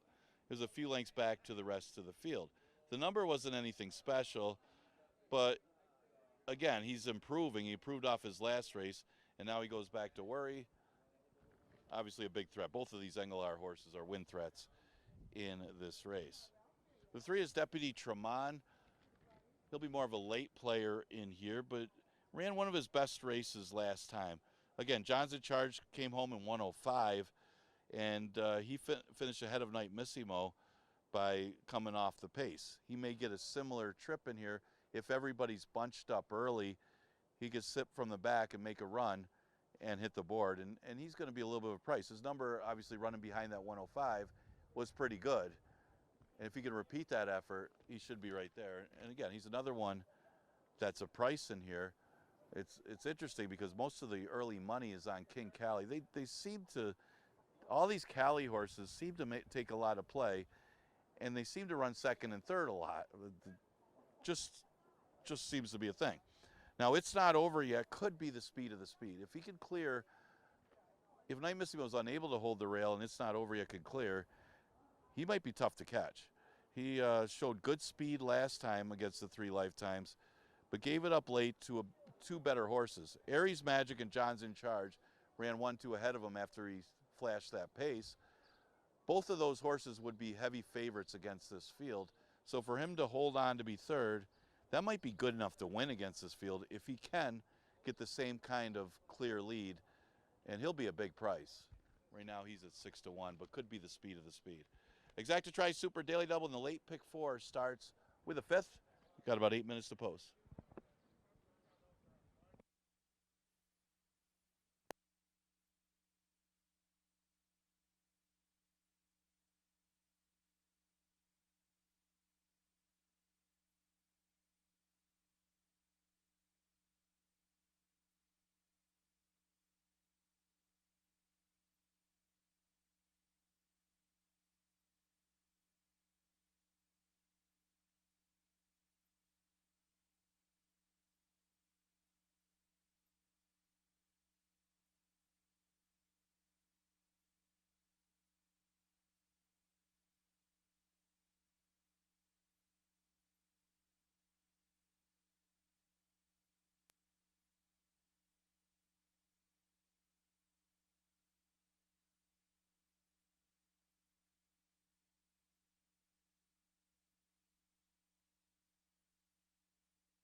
Coming on the track, fifth race here at Finger Lakes. Number 1 is Night Missio and GM Rohina. Number 2, Messi, the Magician, and Chris Russell. Number 3, Deputy Tremont, Oscar Gomez. Number 4, 9 and 4, Emmanuel De Diego in the irons. Number 5, Rio Oleve, Jackie Davis. Number 6, King Kali, Andre Worry. Number 7, Dignified Response, Stephen Frett. Number 8, Burning Money, Michael Davila Jr. up. Number 9, It's Not Over Yet, Joel Cruz. And number 10 is Montauk Surf. Kevin Navarro is the rider. Post time in just a few minutes.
Approach the gate.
And the horses have arrived at the starting gate. Race number 5 from Finger Lakes. Got a field of 10 to go 6 furlongs. 2-1 favorite, number 6, King Kali. 7-2 on number 1, Night Missio. 7-2 on number 10, Montauk Surf. King Kali and Night Missio, both trained by Chris Engelhart.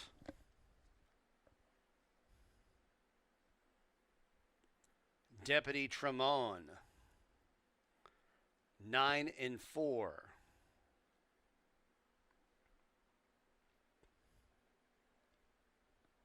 Real Aleve, King Kali,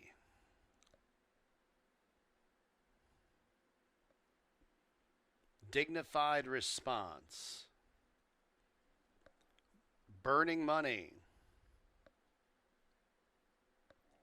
It's Not Over Yet, and Montauk Surf. Montauk Surf to the outside.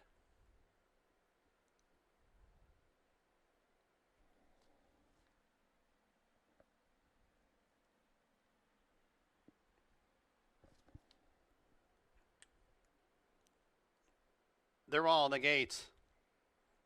And they're off.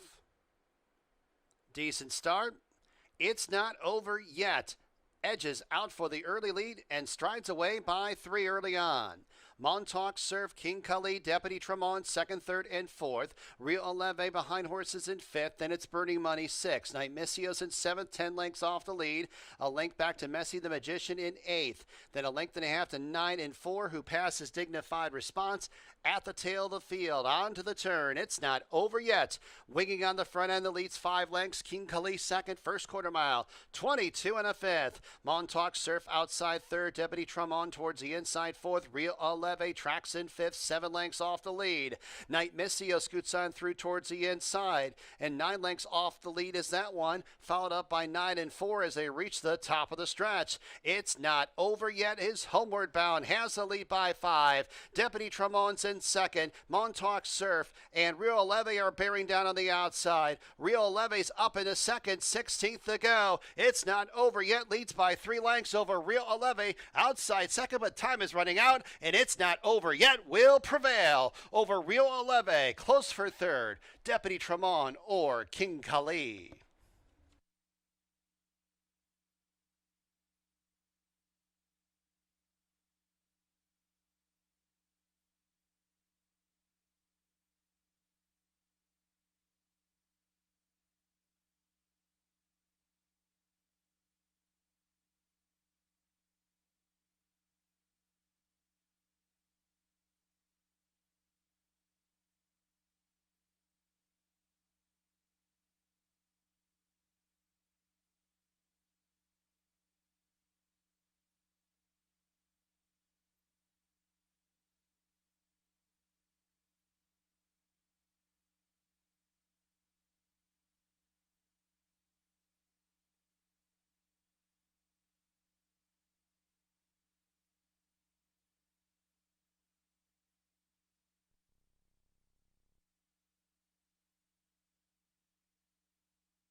9-5 and a photo for third. Number 9, It's Not Over Yet, was first.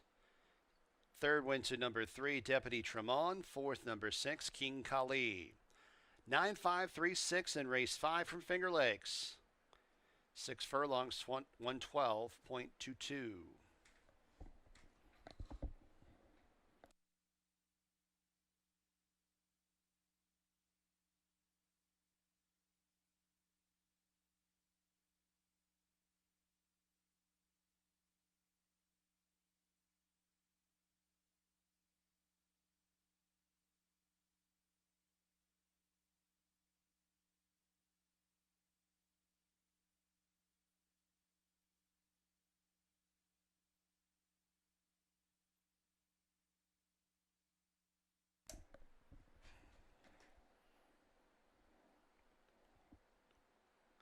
It's Not Over Yet to the winner's circle. Florida bred, 4-year-old big gelding by Lauban out of 10 Demerits, excuse me. Christopher Progno is the owner. Lisa Reed, the trainer. Joel Cruz, the winning jockey. Lauren Nichols, bred. It's Not Over Yet. $9.06 the winning mutual. Double 48.70, exacta 154.30, trifecta $172.26, super $143.93. Pick 3 $20.66, pick 5 5 of 5, $159.63. 6 race Finger Lakes, no scratches or jockey changes. Owner of the 3 Let's Find Gold should just read the Elkstone Group. Exacta, trifecta, superfecta, daily double, pick 3 wagering. Post time in 21 minutes at 3:33 p.m.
All right, 6 minutes to post for race number 6.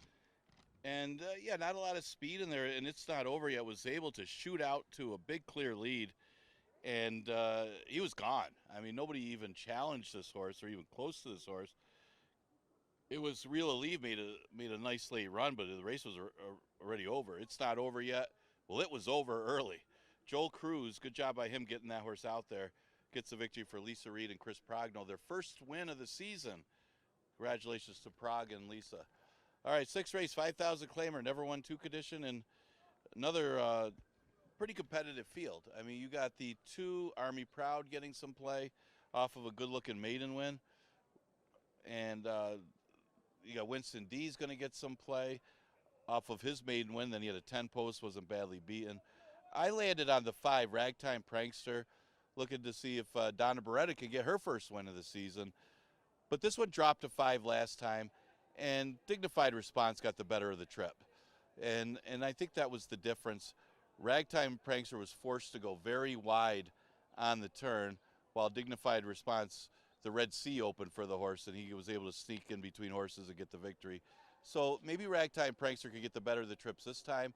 He's a big price right now at odds of 7-1, especially the form that he's in after proving he can run with these horses.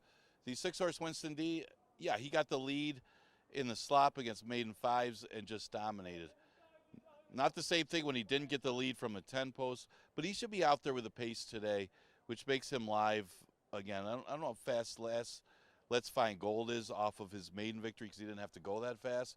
So see if he can be a factor from a pace standpoint as well. Those are a couple of the contenders for the 6th race. They're going on the track. Exactatri Super Daily Double and Pick 3 starts here.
Horses coming on the track, race 6 from Finger Lakes, number 1 Western Wolf and Joel Cruz.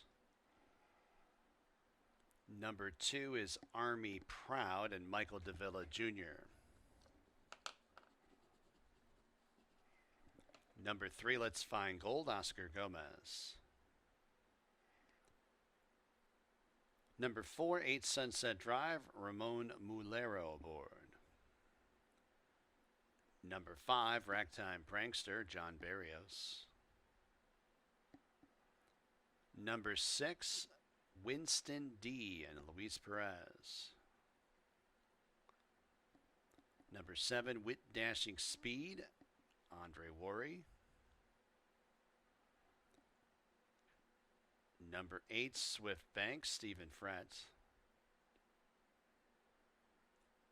And number 9 is Midnight Musume.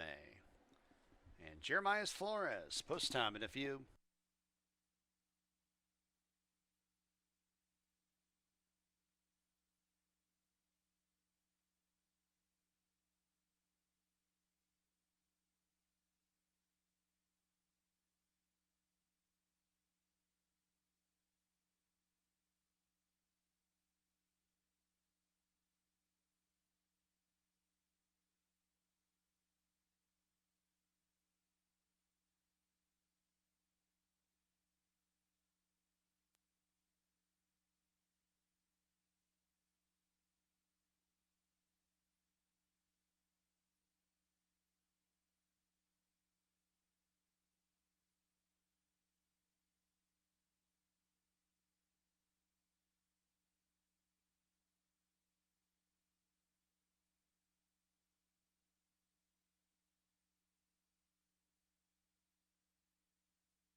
2 minutes.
Approach the gate.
And the horses have arrived at the starting gate. Race number 6 from Finger Lakes.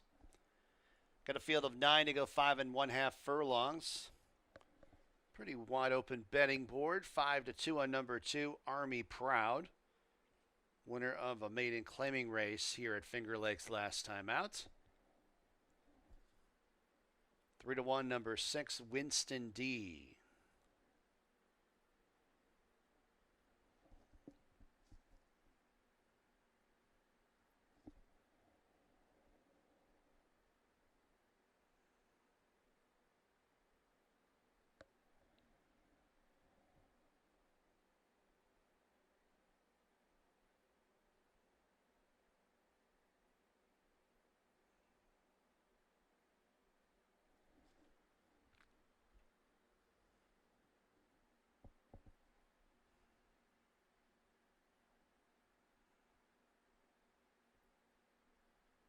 Ragtime Prankster going up and in.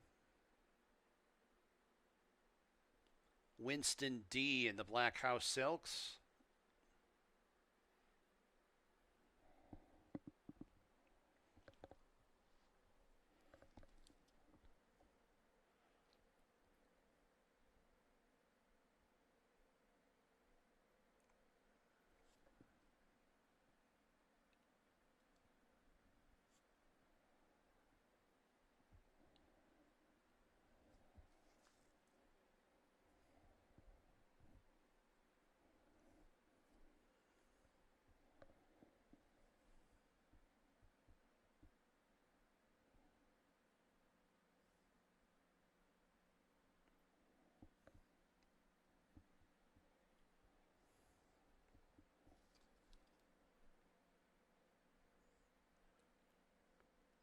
Midnight Musume to the outside.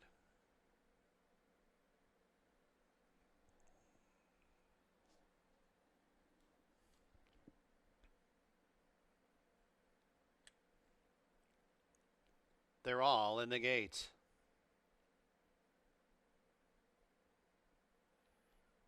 And they're off. Step tardy with a stumble. Let's find gold. 8 Sunset Drive, Winston D, Swift Bank. Here's Western Wolf towards the inside to get that lead. Winston D is in second. Swift Bank third. 8 Sunset Drive drops back. Let's Find Gold up into fourth. 6 place belongs to Ragtime Prankster. 7 lengths off the lead. Midnight Musume is outside of him, as it's Army Proud who's in second last, and 2 lengths to Wit Dashing Speed who's at the back, and about 13 lengths off the lead. On to the turn. Western Wolf on top. The lead's a half length. Swift Bank pressuring outside second. Winston D now 3 lengths off the pace in third. Let's Find Gold. Ragtime Prankster fourth and fifth. 3 lengths to 8 Sunset Drive, who's to the inside of Midnight Musume as they turn into the home stretch. Western Wolf and Swift Bank. These two are nip and tuck. Swift Bank gets the upper hand in mid-stretch. Western Wolf in second. Many lengths back to Ragtime Prankster and Winston D. 16th to go. It's Swift Bank who opens up by 4. Swift Bank's going to win this race convincingly. Western Wolf holds second. Ragtime Prankster maybe third over Winston D.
Eight one five six, number 8 Swift Bank was first.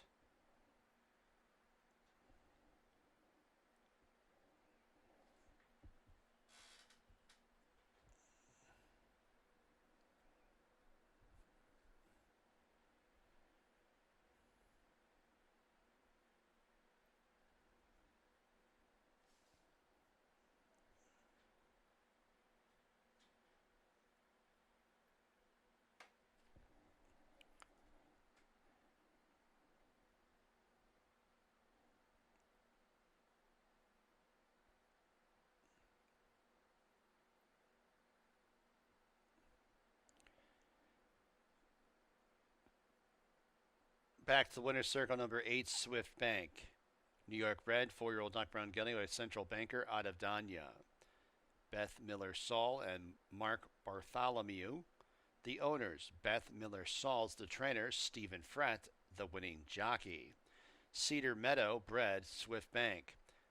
$17.22 the winning mutual. Pick 4, $226.35. Double $110. Exacta $138.52. Trifecta $121.97. Dime Super $105.13. Race 7 from Finger Lakes. No changes. Exacta, Trifecta, Superfecta, and Daily Double Wagering. Post time for race number 7 in about 20 minutes at 4:05 p.m.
And congratulations to the connections of Swift Bank. Beth Miller-Saul getting the victory. Stephen Frett, first time riding that horse.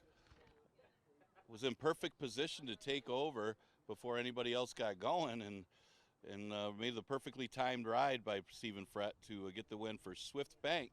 A little bit of an upset in race number 6. All right, allowance race is the 7th, the never won 2 condition. We'll look at some of the contenders in here. Jeremiah's got 2 of them in here, and they're the 2 favorites right now. You got Angel Gift for Rapoli Stables, and Bolero for a lot of different owners. But both of them have credentials to win here. They've been running against some tough competition. You look at Angel Gift. When she was a 2-year-old, they thought a lot of her after she broke her maiden against state-bred restricted maidens. They jumped her right up against Graded Stakes Company out of a New York-bred maiden. So they thought a lot of her, and she actually got bet, surprisingly enough, in that Adirondack Stakes. Went off at odds of 2-1. Well, it didn't work out. She couldn't even, she tried New York bred competition. She wasn't quite that good, but she came back as a 3-year-old, and she was competitive in her first start in Saratoga. She didn't get beat all that badly, but last race she did.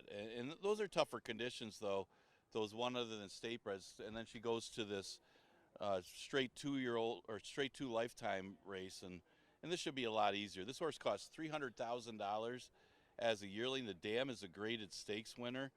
There's another half to this one that's a multiple grade 1 winner. So the breeding is there and the class is there for Angel Gift.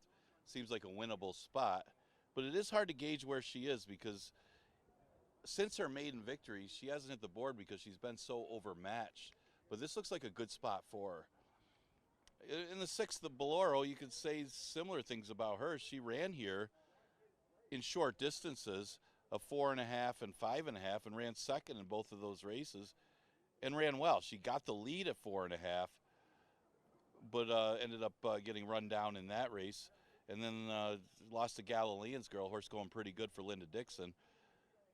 I don't think she took to the surface at Presque Isle, so she comes back here where she did well, and she's a contender. She's actually taking more money than her stablemate Angel Gift, but remember when Rapoli Stables was sending horses here, I think they won every race but one, the one year that they had a lot of horses. So they win at, when they send horses here, they win at a very high percentage. But both of these horses are contenders. I got them 1st and 3rd.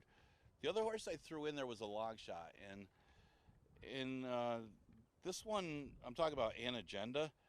She also broke her maiden as a 2-year-old in her first career start. Granted, it wasn't the fastest at times, but, you know, to win your first time out as a 2-year-old, it says something that you got talent. She didn't run again as a 2-year-old. She came back as a 3-year-old, and she's had 2 starts. And seemed like she improved last time with both the equipment change and the medication addition of Lasix, that she's making her 3rd start of the year and 4th overall start. She's got some room to improve. And if the pace does back up, although it does look like you need to be somewhat close today, the track's a little quicker.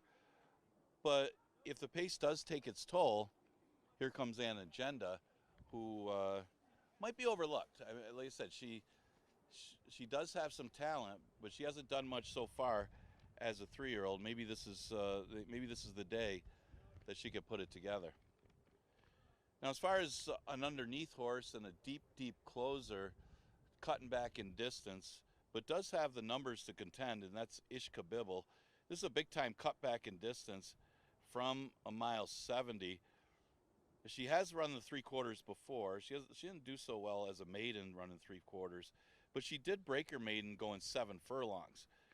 So even though it's a little bit short from what she's been running against, and she doesn't have a lot of early speed, she's got enough class and enough talent that she could pass some tiring horses late and land in the number. But they'd really have to back up to her for her to win.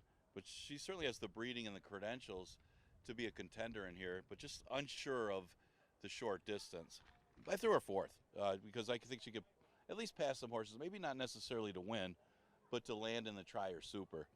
So I went with a 7-5-6-2. Jeremiah with a couple of real good ones in here and I threw in An Agenda and Ishka Bibble as my long shots. Exacta Tri Super and Daily Double offered in race number 7. Got about 6 minutes to post. They'll be going out on the track here soon.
Fillies and Mares coming on the track. 7th race, Finger Lakes. Number 1 is Light the Mira and Joel Cruz. Number 2, Ishka Bibble and Kevin Navarro. Number 3, Felix's Flower with Emmanuel De Diego aboard. Number 4, Lovely Passion, Jeremias Flores in the irons. Number 5 is An Agenda and Oscar Gomez. Number 6, Boloro, Raylu Gutierrez. And number 7 is Angel Gift and Andre Worry. Post time in just a few minutes.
2 minutes.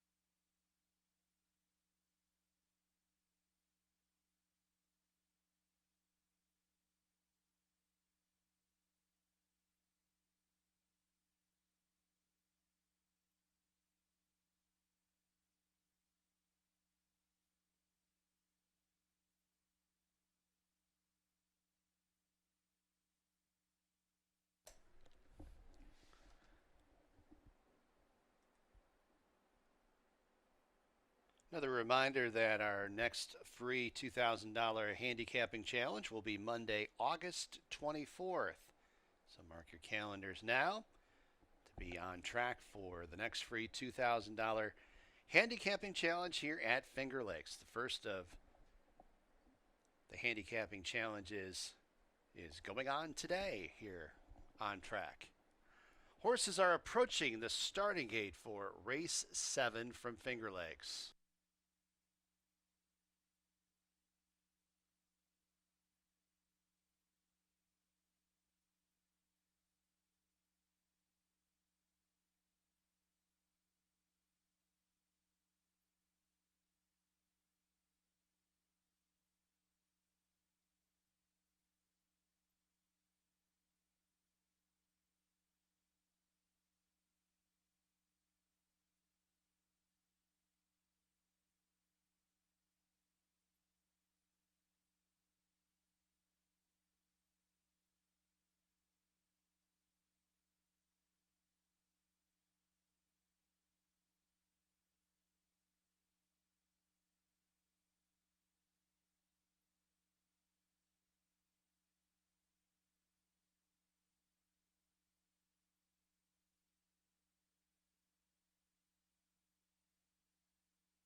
And the fillies have arrived at the starting gate. Race number 7 from Finger Lakes.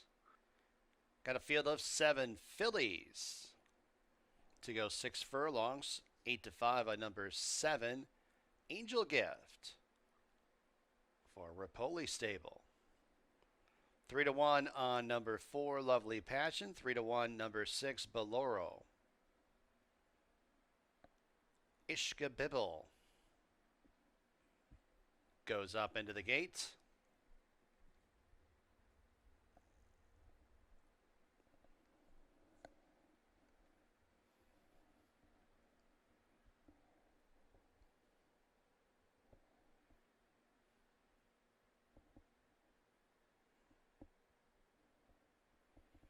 Lovely Passion. One of 2 fillies in here for trainer Paul Barrow. Boloro going up and in. Angel Gift to the outside.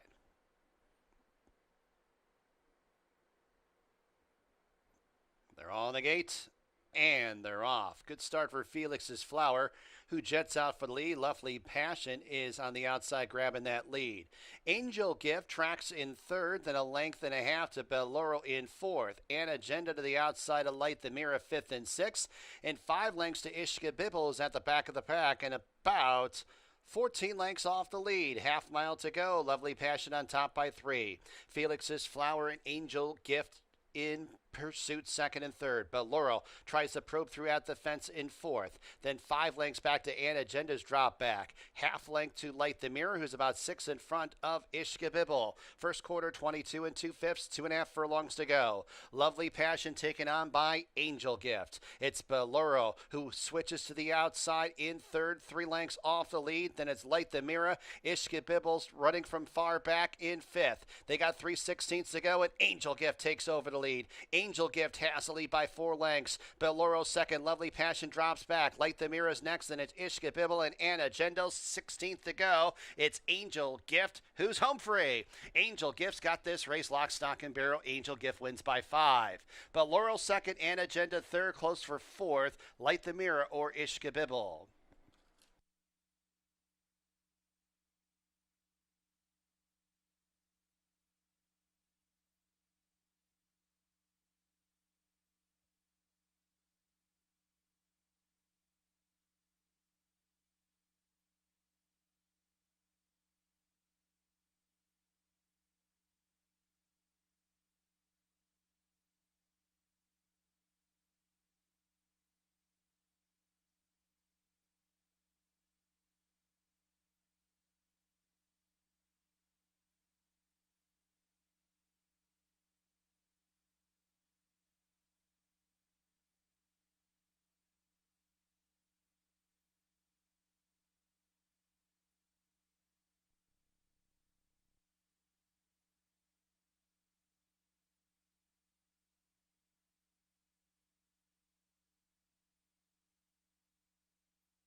Second, number 6, Valoro. Third, number 5, Anna Agenda. Fourth, number 2, Ishka Bibble. Jeremiah Engelhardt Exacta in race 7 from Finger Lakes. Angel Gift goes through the 6 furlongs and 111.91.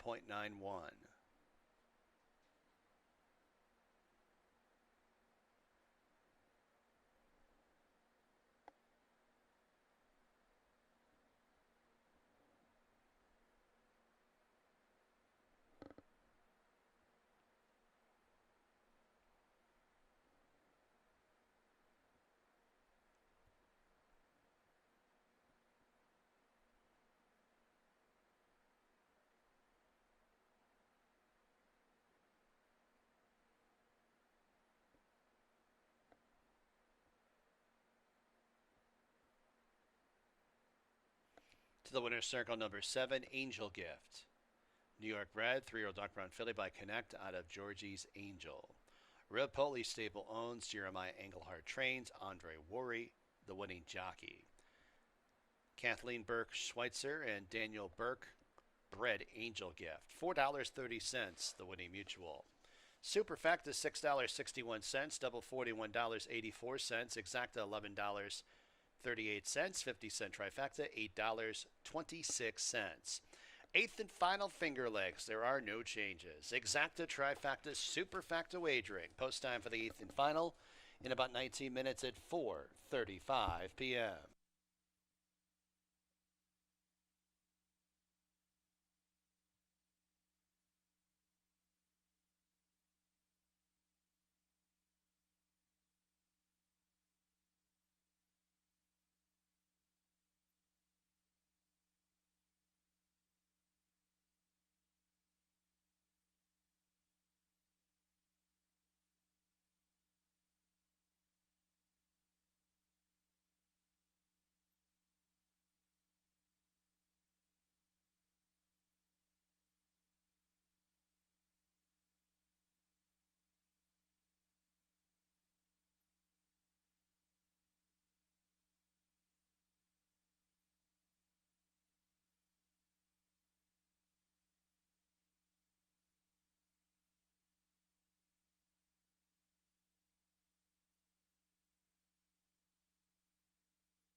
are getting ready to conclude this Monday card. If you played the contest, good luck as we get to the last race of the day. Looking at back at the 7th, no big surprises.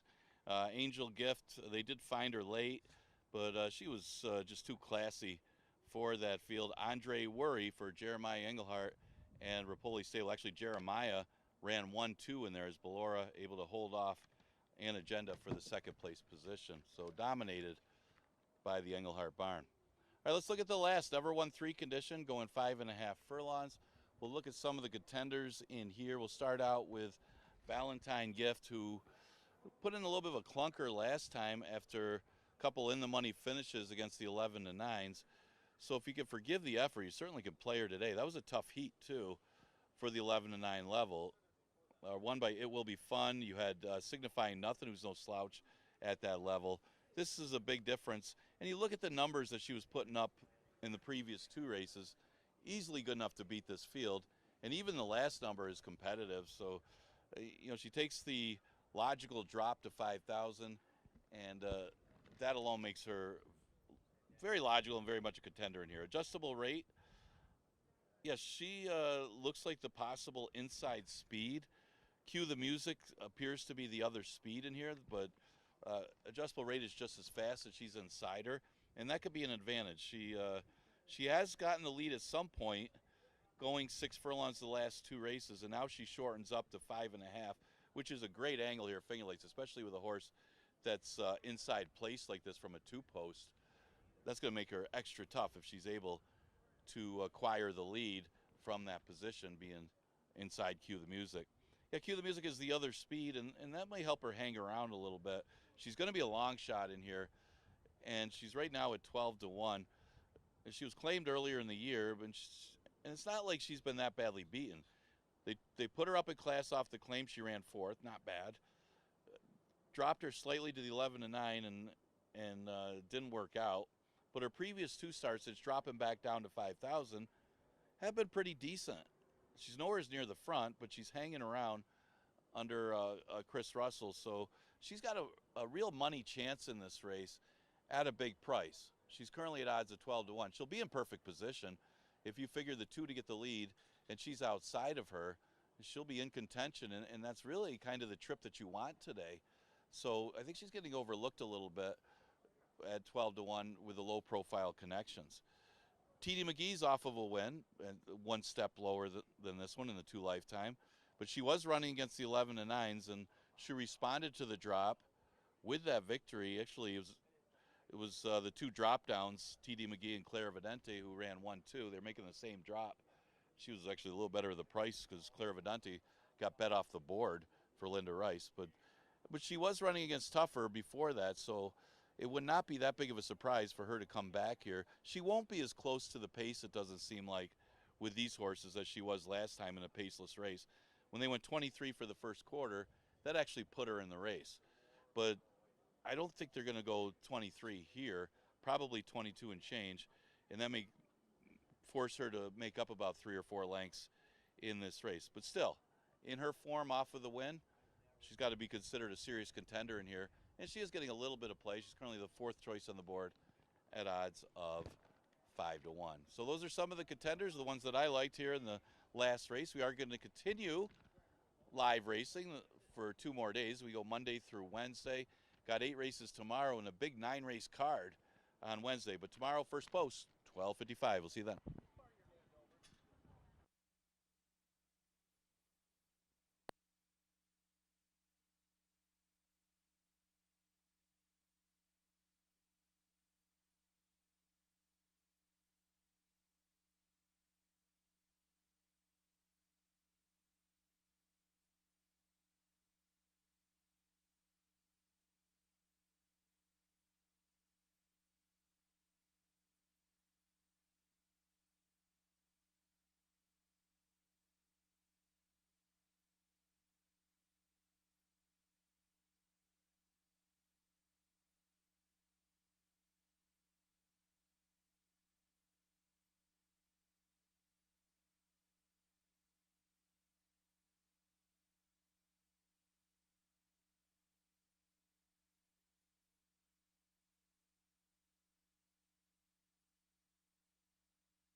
Fillies and Mares coming on the track, 8th and final Finger Lakes. Number 1, Rochelle Mybelle and Stephen Fratz. Number 2, Adjustable Rate, Kevin Navarro. Number 3, Change Order, Nasario Alvarado, the rider. Number 4 is Jet Tador and Oscar Gomez. Number 5, Valentine Gift, Michael Davila Jr. Number 6, Red Butterfly, Jackie Davis.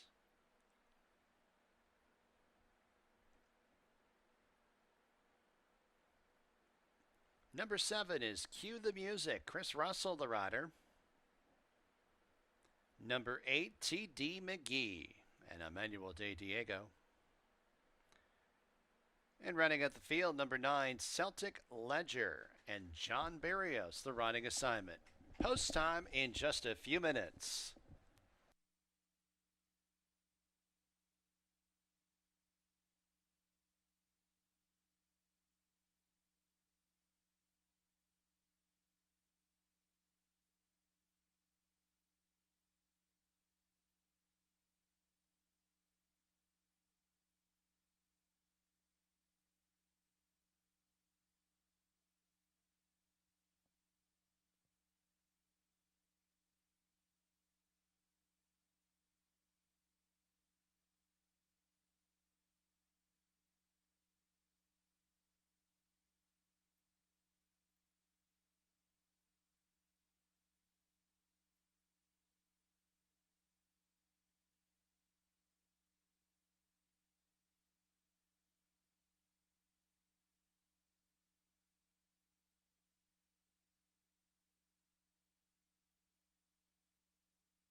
Approaching the gate.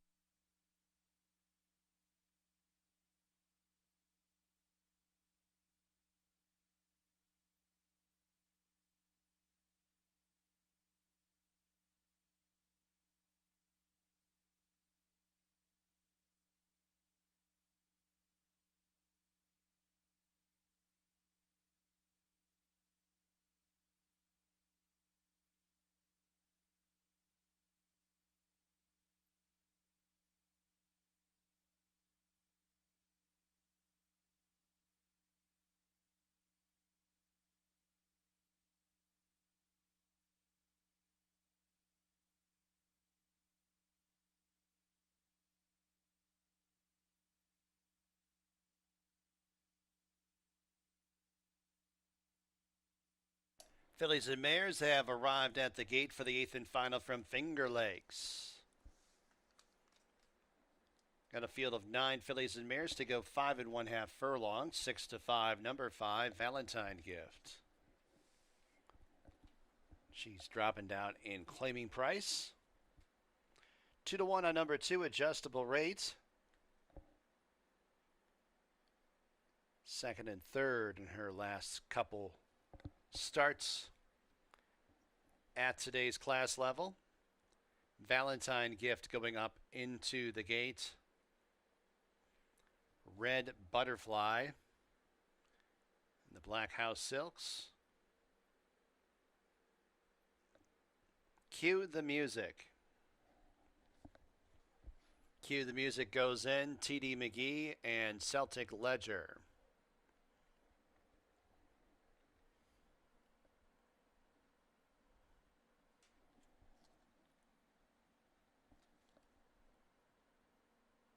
They're all in the gate.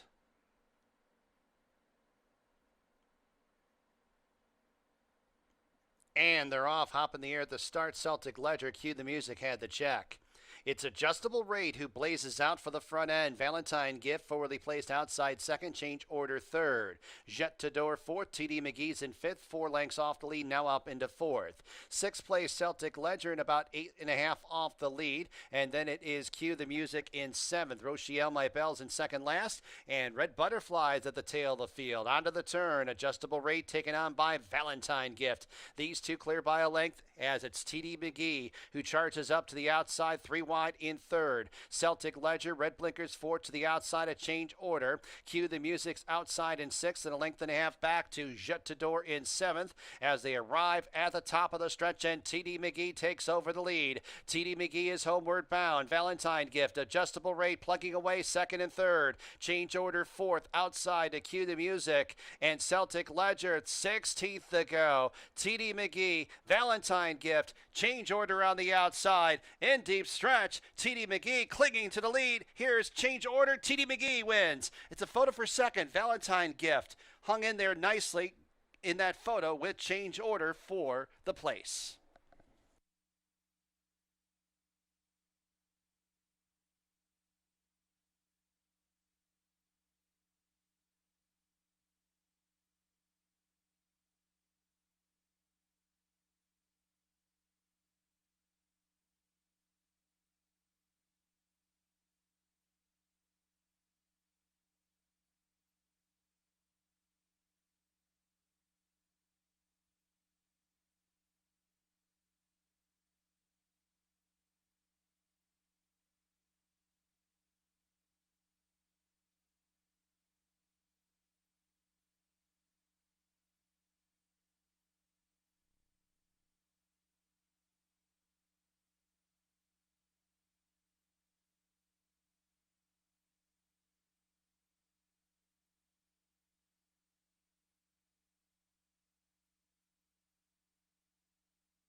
In the winner's circle, the ATD McGee. 2 wins in a row. New York bred. 4-year-old Great Filly by the Ofrica of Distinctive Lady. Ralph D'Alessandro, owner trainer. Emmanuel De Diego, the winning jockey. Flying Piece stable bred TD McGee.